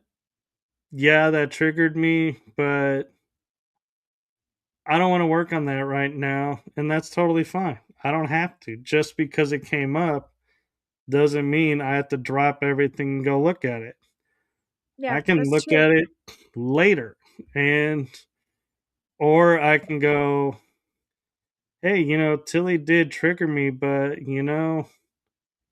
we still had a great talk. We still, did this and that. So that's a win-win. And maybe there's nothing to look at. And so that's the thing is that I'm trying to make the point of is just because it comes up doesn't mean it's work. It could be coming up for other reasons, and so don't judge the action by past. You got to look at it in the moment and look at where you're at because if you're happy where you're at and you're getting triggered but you're not getting really triggered, you're just noticing it, then you know, I would say to you, enjoy it, live it up, and be happy with that and, go on with your day. Or, if you want to look at it, but you don't have to, in other words. Yeah, absolutely not. It's never really a requirement. I mean, unless, of course, your life is in danger, then I think it would be wise to look at whatever keeps coming up there. But certainly, yeah, free will is a thing to some extent or another. Um, And something else that I've often been told by non-human peoples is that for a lot of them, free will is measured in their ability to be ego flexible. So, Michael, my dear, you're Michael. You've got just yourself. You have a whole integrated ego and personality. But apparently, a lot of non human peoples, because they're so low in that ego content, they actually live life as a kaleidoscope, essentially. So they've got many different facets. And this is part of why, according to what I've been told, a lot of them are known in one civilization as one person, and then across the world at the same time they're showing up as a different person. But at the core of it, they have the same integrated deep inner self with the same morals and the same types of preferences and whatnot, but they project that into completely separate, different egos, different personalities, different even physical manifestations. But that's why you've got all the same exact stories of similar beings all around the world. It's allegedly because it's the same cast, you could say, of handful of non-human peoples who are just projecting a kaleidoscope of different personality and ego levels. Um, Jacques Vallée, Dr. Jacques Vallée wrote about this to some degree, I mean, as much as he possibly could have in some of his books. And so you might want to check that out sometime for those who are listening. Oh, Yeah. thank you, Antonio. I appreciate that. I do think I'm pretty. So I know we've been throwing the term ego around a lot, and Yeah. everybody has different definitions. And I'll be honest, the definition I had when I was little Hmm. is not the definition I have now. It's Right. evolved. And so that's the key too is even though the ego is considered a core element to us, even core values and core beliefs can be changed. They're not cast in stone. And so, yes, Antonio, we are Americans. But okay, so ego to me, I had a spiritual teacher tell me you look at ego and you break it down to the EGO, and that's how it's spelled. And it's an acronym for Earth Guide Only. It helps you to navigate the Earth realm. So when it's like I learned it and I started, going, okay, yeah, this is going on, this is going on. Well, yeah, this is helping me navigate here, and it is struggling when I go, Yeah. say, off world doing work, as my spirit. It struggles there Hmm. and causes rifts. Well, that's because it's designed for the earth realm. And Yeah. so that's where a lot of people started getting the notion, and I was one of them that was like, to move on to your galactic self, you have to destroy the ego because it's Hmm. earth guide only. And then I was like, one day I was talking with someone and I said, wait a minute, if we think of the ego, the earth guide only, as being a computer program, or a program designed to help us run here, why can't we give it an upgrade and make it a galactic ego that help, and I guess you would call it the GGO, the galactic guide only. And you can take it, upgrade it, and now it can work with you out there. And you have two now, or the one can still operate here. It depends on how you write the program. And somebody was saying, yeah, that's absolutely true. If it is a program, you can control and rewrite the program to do whatever you want it to do. It's there to help you. So that's an important facet to where if you're one of those people that are like, everybody who says you got to kill the ego or destroy the ego, you're wrong. Don't just sit there and say you're wrong. Approach them by saying, hey, what if you upgrade it to the next level? Just like you're being upgraded. And they, more people may sit there and go with you and say, oh my God, you're right.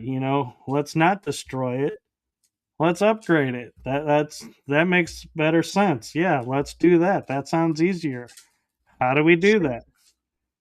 And Sure. you've got your point across. They still get their point across. Everybody's happy. But it's the way you bring it and it's the way you present it. And I think the problem when we get into like metaphysical concepts and talking about the quote ascension and everything is nobody knows what it's going to look like, nobody knows how it's going to be, so we're all like vying to say this is the answer, this is the answer. Well, nobody knows the answer, so until we have somebody who actually does it and then comes back and says, hey, this is how I did it, come on, and then more people start doing it and more people start doing it, and then you can say, hey, those people had the answer. Well, until that day comes, and I personally don't think that day is ever going to come where one person has the answer for everybody. It's going to be, oh, well, they did this. Well, what if, I feel like it should be this? Boom, you do it. You do it your way. You take what they did, make it yours. That's what it's all about. Sure. So when I say ego, I'm talking about the clinical definition, which is to say, essentially, um, the story, the inner story that someone automatically tells themselves about themselves and about the world around them, etc., etc. The ego runs on stories, and that's why human beings love stories. It's relatable, and that's how most human beings learn. That's why there's a saying that the wise man learns from other people's experiences. But the higher you are in ego content, the stronger the story is within yourself, and the more you tend to have to actually follow something all the way through and experience the risks and the consequences for yourself, because that story is so locked deeply within oneself. That's just the layman's terminology. I don't have the modern, up-to-date clinical terminology memorized, but there you go. Maybe on the next stream or something, I can pull it up and we can do a show about that as it relates to the paranormal and to the shadow work. But hopefully that gives everyone an idea more of where I'm coming from. So for more of an example, apparently non-human people and people with very low ego content, me included here, because my brain waves are measured to have very few beta brainwaves. Now, beta brainwaves, those are directly reflective of the amount of ego content that a person has. I work with a lot of specialists these days who image the brain and the brain waves, etc. And this is what they keep coming back to. This was something also that we explored more of with scientists in January at the Cosmic Contact Conference. And we were able to get comparative brain readings from myself and my dear husband, Artemaeus.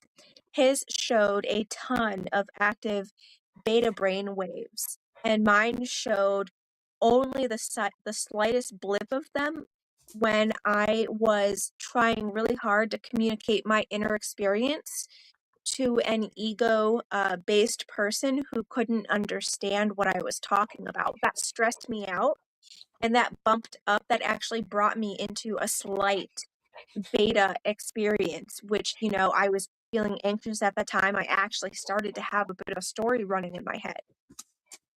That is about the only time I've ever really had a lot of beta brainwave activity, and therefore a lot of ego content, is when I'm extremely stressed.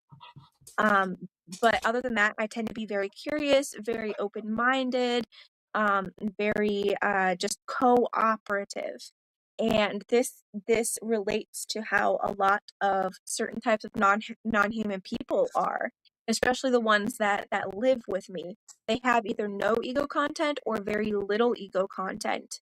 And so we can talk about anything and everything. We can cooperate on almost anything under the sun or moon, and it's not an issue at all. But the more ego content someone has, clinically speaking, the more trapped in their own story, or you could even say immersed in their own story that they are, and the less pro-social they tend to be.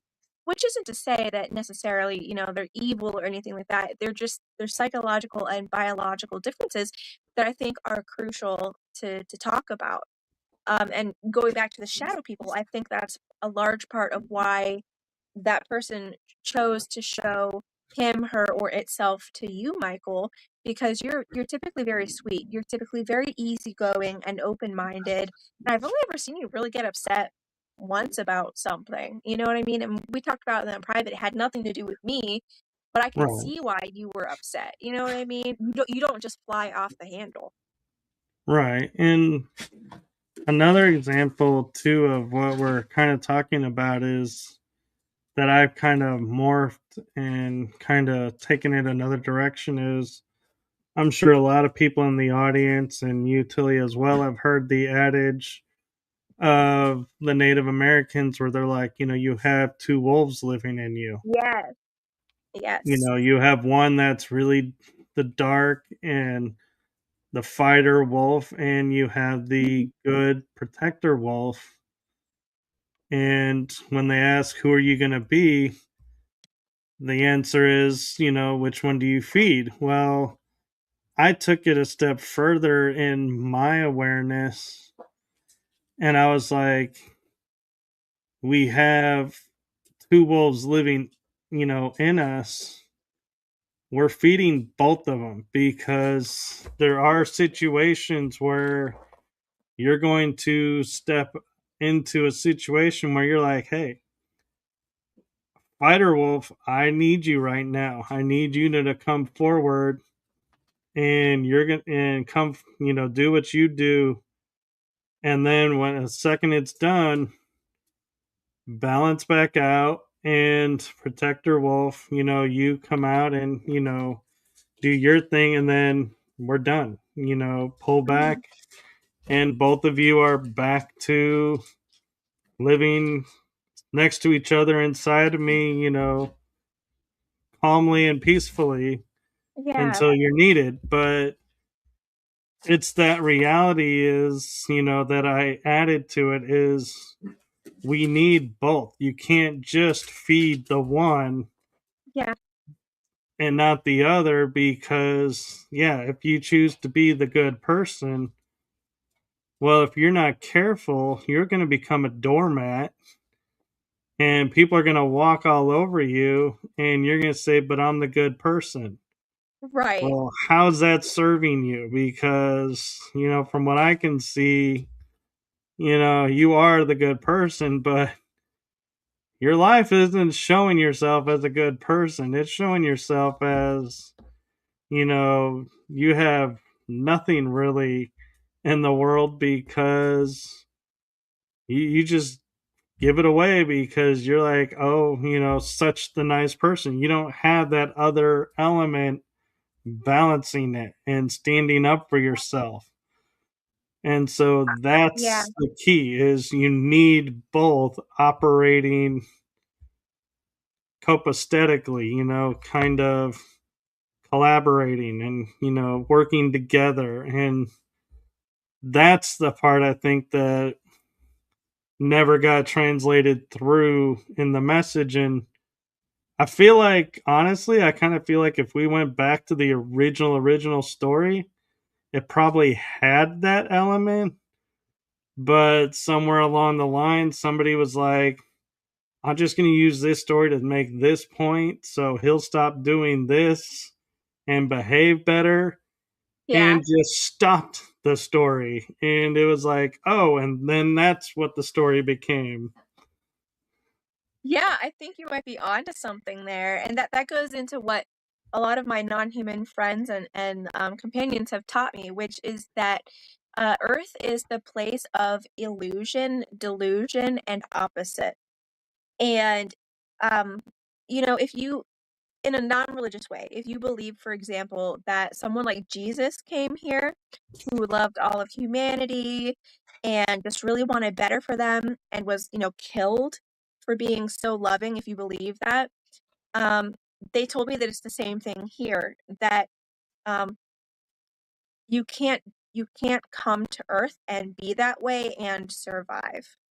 You always have to develop some type of quote unquote negative ego in order to make it here, because all of the pro-social ways that exist elsewhere in other societies, you could say higher vibration societies, it doesn't work like that here by design. And that doesn't make it evil or necessarily awful here. Earth is a place of extreme personal differentiation. It's a place of extreme personal growth. And it's where you come, apparently, if you really want to prove your mettle. You know what I mean? If Right. you really want to show your guts and that you can handle all colors of the rainbow and not just the love and the light stuff. Um, it's still It's something that I'm working on, but it does seem to be true what these non-human people have taught me. And again, this includes the so-called demons, the angels, the demons, the fairies. Everyone has had the same type of message for me, and it all seems to be quite true. And it seems too like now people are more waking up to the so-called dark spirituality, that this place is not just all love and light, but now our society is faced with a new challenge.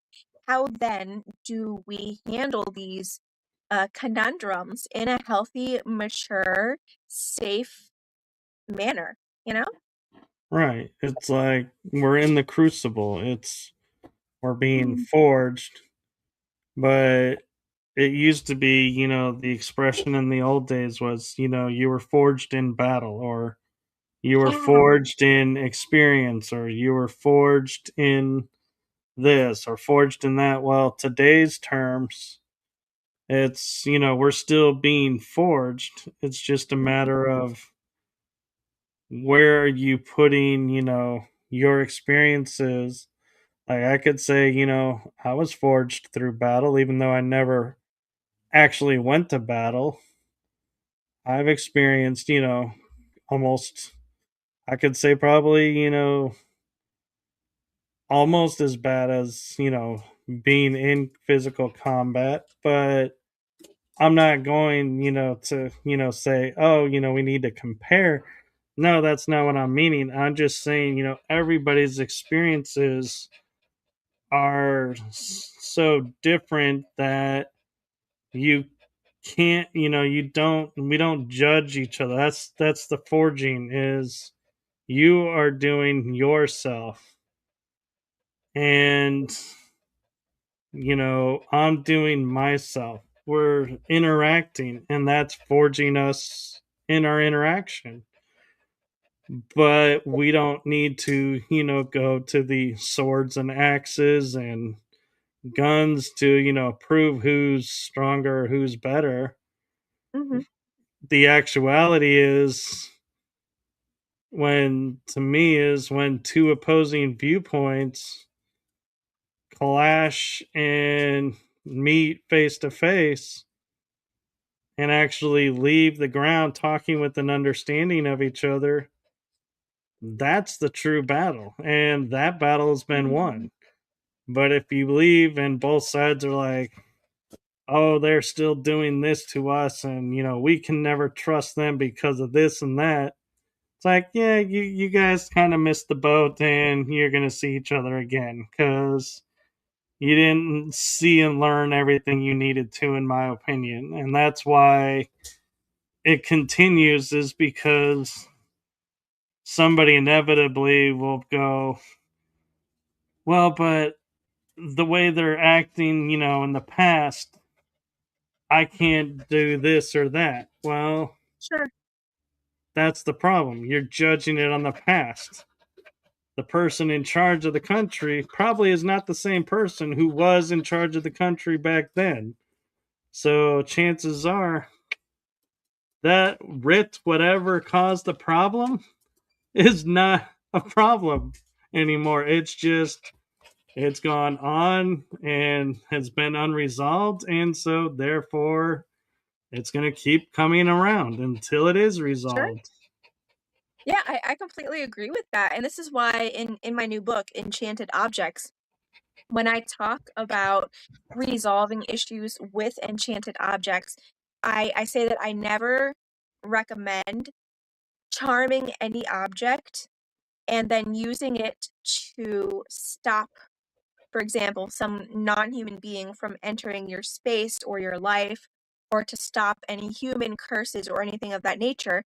So because if you use an enchanted object as a barrier, all you're doing is freezing the relationship that is bothering you.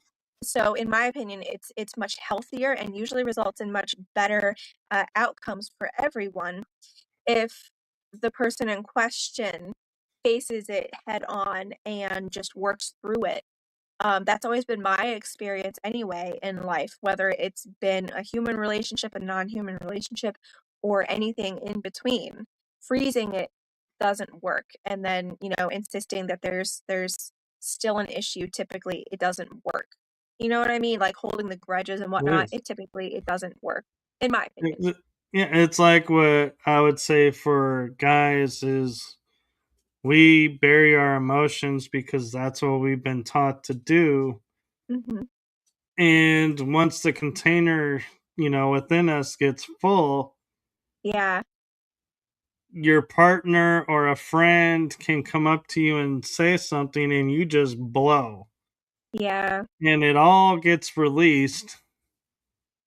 And you're like, what just happened? Well, your container reached its maximum. You couldn't stuff anymore. So it's the volcano. It blew up. And it's where the expression, your emotions came out sideways. It's like it's not how they were supposed to come out. Well, it's the only option they had. You had no room left, so to speak. Mm-hmm. So it's like the Sure. body just let it out. And unfortunately, that person is going to be the brunt that takes it. And it's like, and I'm guilty of it still a little bit. And when it happens, I go up to the person that I blew up to and I just say, hey, look, I'm really sorry that, you didn't deserve for me to blow up like that. And I shouldn't have blown up like that. It's just you happened to be the catalyst that overflowed what was inside of me and just emptied everything. And so I'm truly sorry. Didn't mean for that to happen. It's Mm-hmm. just this comment that you made just put me over the threshold of what I could hold. And so I'm Sure. sorry it came out that way, Sure. but this is why. And, you know, I'll work on, not having that happen again. And that person, if they're the true friend that they are, will say, hey, yeah, I kind of knew you were in that boat and I could have said it in a better way or, reacted in a better way. But yeah, I accept your apology if you accept mine. And we hashed it out and we're cool. And this can take place in a matter of half an hour. And I was joking with my friend last night on the show because women will say to guys, you need to work on your emotions. Well, we work on our emotions differently than women do. And so in that Mhm. half hour, we processed everything. But then women go, oh, well, what do you mean, this and that? And they want to, evaluate it. Oh, how did this get? And we're like, you realize you're making us bring it back up. Sure. That's not cool. And so I was saying to her, it's great that, women are, getting together and working on bringing their voice back. But it's a little unfair when the women say to the guys, you need to, understand where I'm coming from and understand how I'm looking at it. And I said, but here's the caveat to that statement. Where can guys go to see that and learn that? There isn't anywhere right now, really. And so it's like that's where I think relationships clash is yeah, women have a place to go to share what women do. Mhm. Guys have a place to go where guys do what they do. The guys and girls don't get together and say, hey, this is how we hash, this is how we communicate. Yeah, Okay, that's let's true. learn both. So it's like, yeah, that's the problem.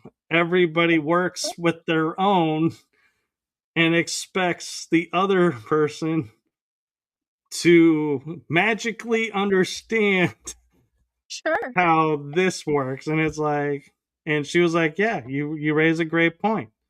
There is nowhere where both sides talk through something, and unless you go to like clinical therapy, which even Yeah. that I think is like, eh, that's not what I'm looking at. And so that's and so that's something just keep in mind, if you're a guy who's having trouble relating with your alternate partner, remember she doesn't know how you think and how you operate because there's nowhere for her to learn it. And vice versa for the ladies. There's Yeah. nowhere for your opposite to go, oh, since I took this course on, understanding this, I get where you're coming from now. Yeah, we don't have those courses. Mhm. That's true, yeah, and for me, it took years for me to understand where Artemaeus was coming from because our brain states are incredibly different and unique as compared to each other. But working with a lot of the specialists that I do now, I'm finally getting to learn everything I've ever wanted to know about how ego-based people think and feel and speak and whatnot, stuff that regular therapy just isn't going to cover. You know what I mean? And I'm Yeah. so grateful for that. But I agree that there's always a divide too when it comes to the sexes, because a lot of the time, thinking patterns and stuff like that, they are um, a lot of the time they're inborn. It's a genetic type of difference. So therefore it's hard to, I think, cross those lines in the sand for other people unless you really do have someone that you can talk to about that. And I do hope that in the future we'll be able to foster more conversations like this between, of course, different type of species, about different with different types of sexes. It really just depends, but I Yeah. think it's important if we're going to learn and grow in the society. Now, I know that I had mentioned bringing on, or I'm sorry, bringing up some other stories. Since you had told yours, I thought maybe some of the listeners might like to hear a few other experiences that people have reported back to me on. Do you mind? Oh, please share. And yeah, and just, I mean, this is the Tilly show, so Yeah, okay, very cool. So I am an author, and I've never really been blessed with the ability to draw. So I've been learning, of course, over the last year, but I have had the honor and the pleasure of working with a fabulous artist. Her name is Faye Peahen. I absolutely adore her. She helped me to illustrate the first Tales from the Rift book. And as many of you may or may not know, I have had my own health journey. I have porphyria, so I'm definitely allergic to the sunlight. I've gotten onto a new treatment. I've gotten into specialists. I'm doing far better now. But during the time of getting this book ready for publishing, I really was not doing well in a few different ways.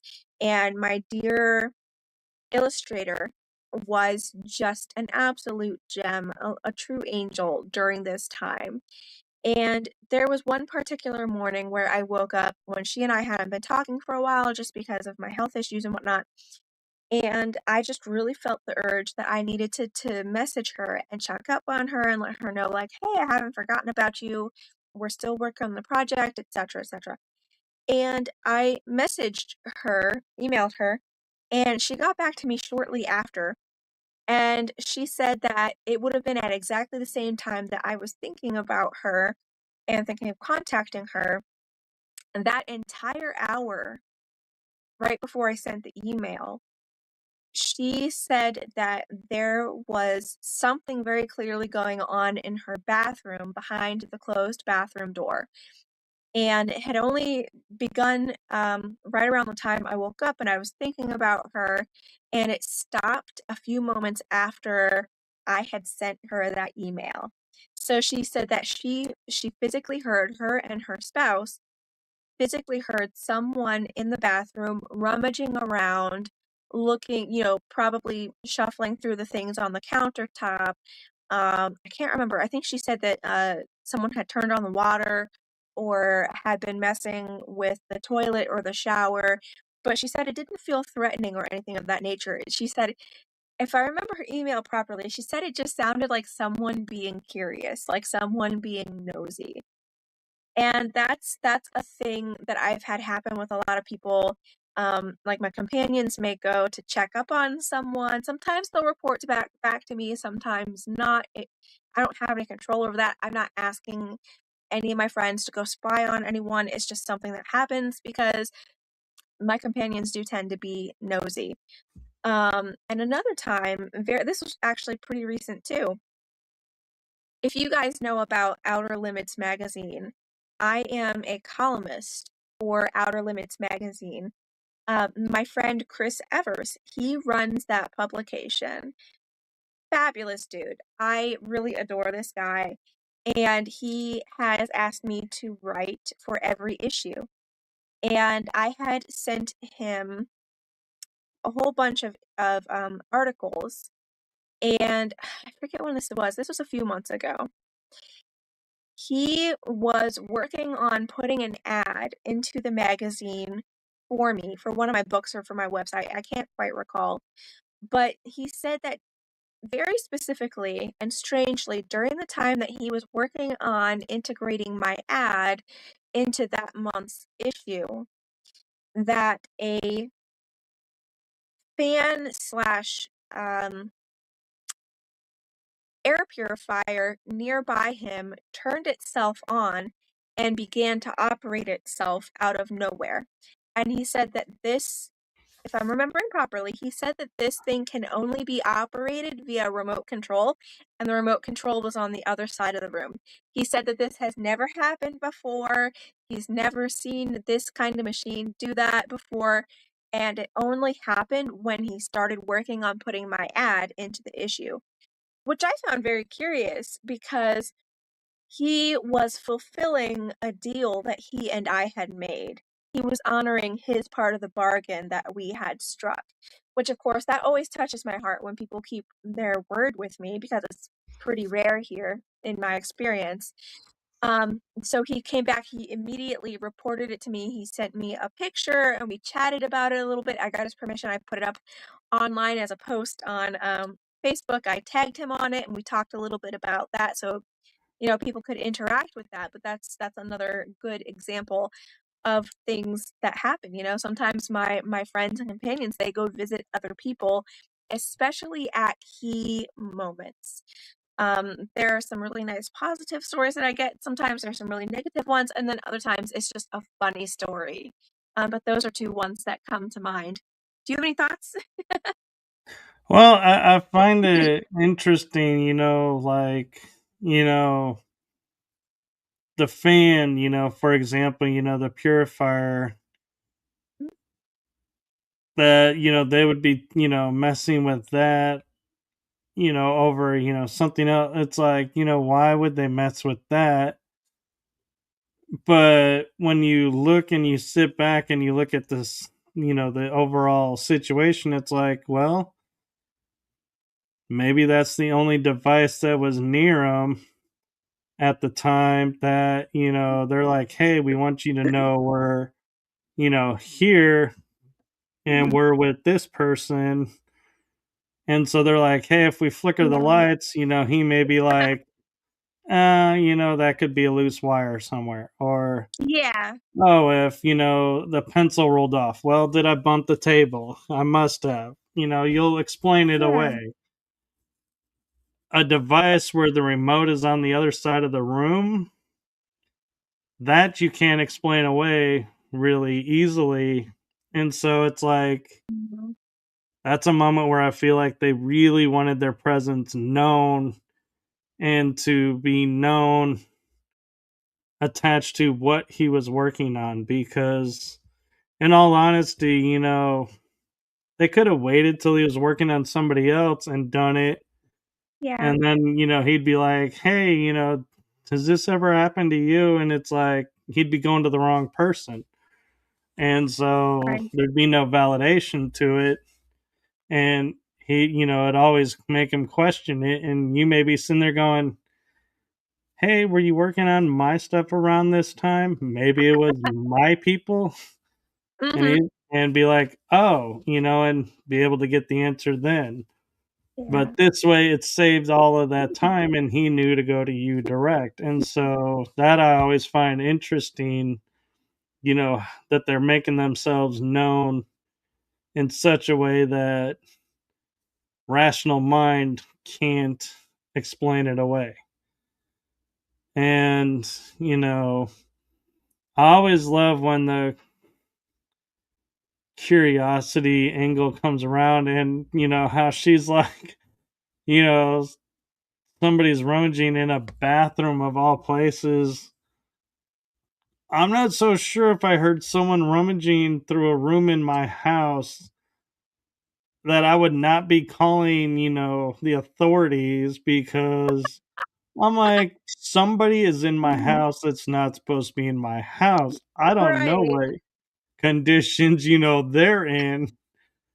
I need to think of my safety. And so I would rather look stupid for calling them over, a raccoon or something, or, an Yeah. animal got in there's maybe versus, if someone that meant harm because of the condition they were in, it's like, oh, that it's too late once they open the door and, that's that. But I also, though, look at it in the aspect of because they kept calm, it's like that spirit or whoever was in there was eluding the energy of we mean no harm because they overrode their sense of survival because like I said, your first reaction is call Mhm. 911, someone's in the house. Not, hey, let's go check it out. Let's, give them time and, see what Mhm. they want and everything. It's like that's not normal. So Yeah. something altered the energy of the room to where they were like, okay. And so, and then you called. And so they're like, hey, we're able to get answers and, resolve the scenario. Sure. But yeah, I mean, that's the thing too, that's interesting about her story is the energy around the situation was altered, which is what makes it paranormal, because paranormal is something that's unexplained, and nothing can unexplain how you're hearing somebody in your house and you go, okay, someone's in the house. That's cool. Right. Yeah, I agree, and that's something that pops up a lot in many different types of non-human encounter stories, especially when it comes to the Fae and even some types of angelic or demonic encounters that the person doesn't panic the way that they normally would. And my dear illustrator, she's, I think anyways, a total sweetheart, and she doesn't really seem to panic very often at all. She said that after about the hour was up, she and her spouse just went and opened the door because they were really curious about what the heck was going on in there. And of course, they didn't find anything. And they said that nothing escalated after that. It was an odd, interesting experience. And then it seems like everyone just went about their way and their day. And that's usually how it goes, living with these types of friends and companions in the house. You might see, a shadow person walk into a wall, or a mist absorb into an object, or go through a door, something of that nature. Or you'll be in one room and you'll hear the rustling around what sounds like the other person in another room, only to find out that the other person is actually in the bathroom or up in bed, and there's no explanation for why the cupboards are opening, that kind of thing. But it's never anything malicious, at least not towards me. Towards Artemaeus, for a few years, for like towards the end of 2023, roughly until the end of 2025, he had it really rough with my friends and the people on the other side of the veil who love me. So they were treating me well. You know what I mean? Like, they would leave me little apports around the house. I'd be able to see and chat with these people, due to my different eye structure, my different ear structure, etc. But Artemaeus was having horrible encounters with them. They were tormenting him essentially. There were mimics that would pop up in his face. He would hear what sounded like me calling to him, things like that. He had the mirror entity experience that he talks about sometimes, and then there were other issues too. And they just made his life a living hell. But now that everything has settled down, now that he's gotten his divine discipline and gotten himself under control. He's gotten that divine spanking. He's fine now, and everyone here gets along very well, very nicely. But the activity still is ongoing almost every day. The mists. Sometimes you'll hear someone talking in another room. Sometimes they're talking to you. Sometimes you'll just hear, a discarnate conversation, commentary on the decor. Sometimes that's something that I hear often from other parts of the house, especially as Artemaeus has really gotten into decorating more and gardening. Sometimes they're not even talking to me, but I'll hear them chatter amongst themselves, just commentating about how Artemaeus has really developed as an interior designer and a decorator, and they'll praise him these days for things that he's doing. Or I'll hear them gossiping randomly about other things, or you know, sometimes I can hear like faucets turn on in the kitchen or in the bathroom, and then they'll turn themselves off. It's never anything disrespectful. It's just an inhabited house, and I honestly wouldn't have it any other way. For whatever reason, these this phenomenon has always followed me, no matter what house I've lived in, no matter who I've been around, and the paranormal is contagious. Um, it depends on the people involved, what type of experiences someone's going to have. But I love it, and I wouldn't have it any other way. Right. And one thing too that, maybe in my favor of, the interactions is I've always had dogs around me, and I'm gonna make a statement, for dogs over cats, and I don't mean it as in cats, aren't worth having around. No, I'm just saying in the demeanor in this moment, dogs are easier to translate this than cats, and that is, having, little dogs around the house. Normally there's two. One will, start, rolling around, or, like running in circles, and playing a little bit, and then stops and looks up. And my first reaction when I see this is I'm like, who's there? It's like I know Mhm. something got his attention. Or Mhm. the other one may be asleep and he gets up and he's sitting staring off in Yeah. a direction that's not my direction. I'm like, who you looking at? Who's here?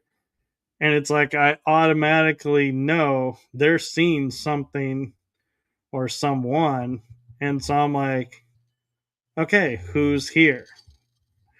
Versus, cats, they do whatever they want whenever they want. So you can't really say, oh, this cat all suddenly, started looking off somewhere. It's like, well, yeah, that's what cats do. And so I can't guarantee you that that's somebody there. But Sure. dogs don't just, wake up and go and stare at a wall. It's like that's not a dog's normal activity. So Yeah. that means something has caught their attention. So Mhm. that's why I say, having dogs always around, I know if I don't feel someone being there, somebody is there because of the dogs. Yeah. And so that, and the fact that I acknowledge they're seeing someone, I almost wonder if, your guys that they're coming around, maybe at that time masking their energy are like, oh, he still knows we're around because he knows and is aware of the animals and their reaction to us. So he's in tune through them. So okay, yeah, he knows we're around. Don't know Sure. where, but I know they're there. And so it's Sure. like, oh, it's another way that he's more in tune to the environment than other people may be, just because I noticed something and interpret it that way. It doesn't mean I, through all my work, am like, oh, normal people are here. I'm over here because of my awareness. No, it could mean actually like more like this, just slightly up on the scale, but it doesn't make me better or worse than anyone. It just shows if I can be aware, so can you. You just have to look and notice things and not Sure. just look and go, oh, hey, the dog's looking at the wall again. Maybe we need to take him to the vet and get something checked. It's like there's something wrong with him. It's Yeah. like, no, it's probably not anything wrong with him. Yeah. Yeah, I agree. It's funny, I have a cat, Bonbon, and she sees stuff pretty frequently around the house, and she's like, anymore. She doesn't care very much. But there was one night in particular where I was putting her out on her little catio. That's where she sleeps at night. She has a whole porch to herself. She's absolutely spoiled. And on one of the doorknobs, I have this little toy that has a rope that wags back and forth for her to jump and chase and all of that good stuff. And I hadn't used this toy with her in a while because she just didn't seem to be very interested in it anymore. But when I went out there to feed her dinner the one night, I noticed that she sat on a cat tree right in front of this toy near the doorknob. And she was just staring at it, staring at it, staring at it. And I couldn't figure out what she was staring at because I just was so unaccustomed to this toy being used anymore, especially because you've got to like wind it up and whatnot. And I hadn't done it in months. And then it scared the pee out of me because it started vibrating against the door and the tail started going back and forth. I was like, oh, that's what it is. So someone had to have wound this thing up mechanically in order for it to work. So someone was there and playing with her. I was like, all right, guys, I don't even know who you are, but whatever, just have fun, be safe, all of that. So yeah, cats definitely they're strange in some ways, you know, staring off into the ether through a wall, but sometimes, yeah, sometimes the cats I do think that they're onto something. And Yeah. on that, my friends, my battery is down to 9%, and I must say I do for now. Yeah, my little ones are saying it's dinner time, and so he's been pawing at me for the last half hour, like, "Hey, hey, you know, did you forget about us?" And I'm like, Uh-oh. and he'll start barking at me if I don't get the food down fast enough, and I'm like, "You are not starving for food. You have never missed a meal. You don't ever bark at me for your food because your food comes. It's not a Um, situation of, oh, it's been 4 days. Sorry, I forgot to feed you. It's like, nope, you get your 2 meals a day. yeah, they always act like they're starving. But everyone, it has been wonderful to have you here. If anyone's interested, I did launch a new subscription service and a new website. You can find those at intermediary.art. I'm working on an interactive new website redesign that's going to be up here very soon. It's just that with Artemaeus's family medical health issues. You know, we've got several family members who are, it does seem to be preparing to pass beyond the great veil themselves. So we've been in and out of town. We've been um, working with family pretty closely to prepare for what's been going on here. And I've put out a lot of writing since you guys have seen me last on YouTube, since my health is doing so very much better. You're going to want to check me out on Facebook, Tilly Treadwell. I have the only official verified Tilly Treadwell account. If you see any other accounts, those are fake news and they're trying to scam you, so please don't fall for it. You can catch my writing in Outer Limits magazine and in Eerie Expeditions magazine, as well as my new blog, How I Met Your Monster. And if you want books, I have a few series going. There is the Cat New series. So the Cat New Tarot is out. The Cat New Fairies is coming later this month.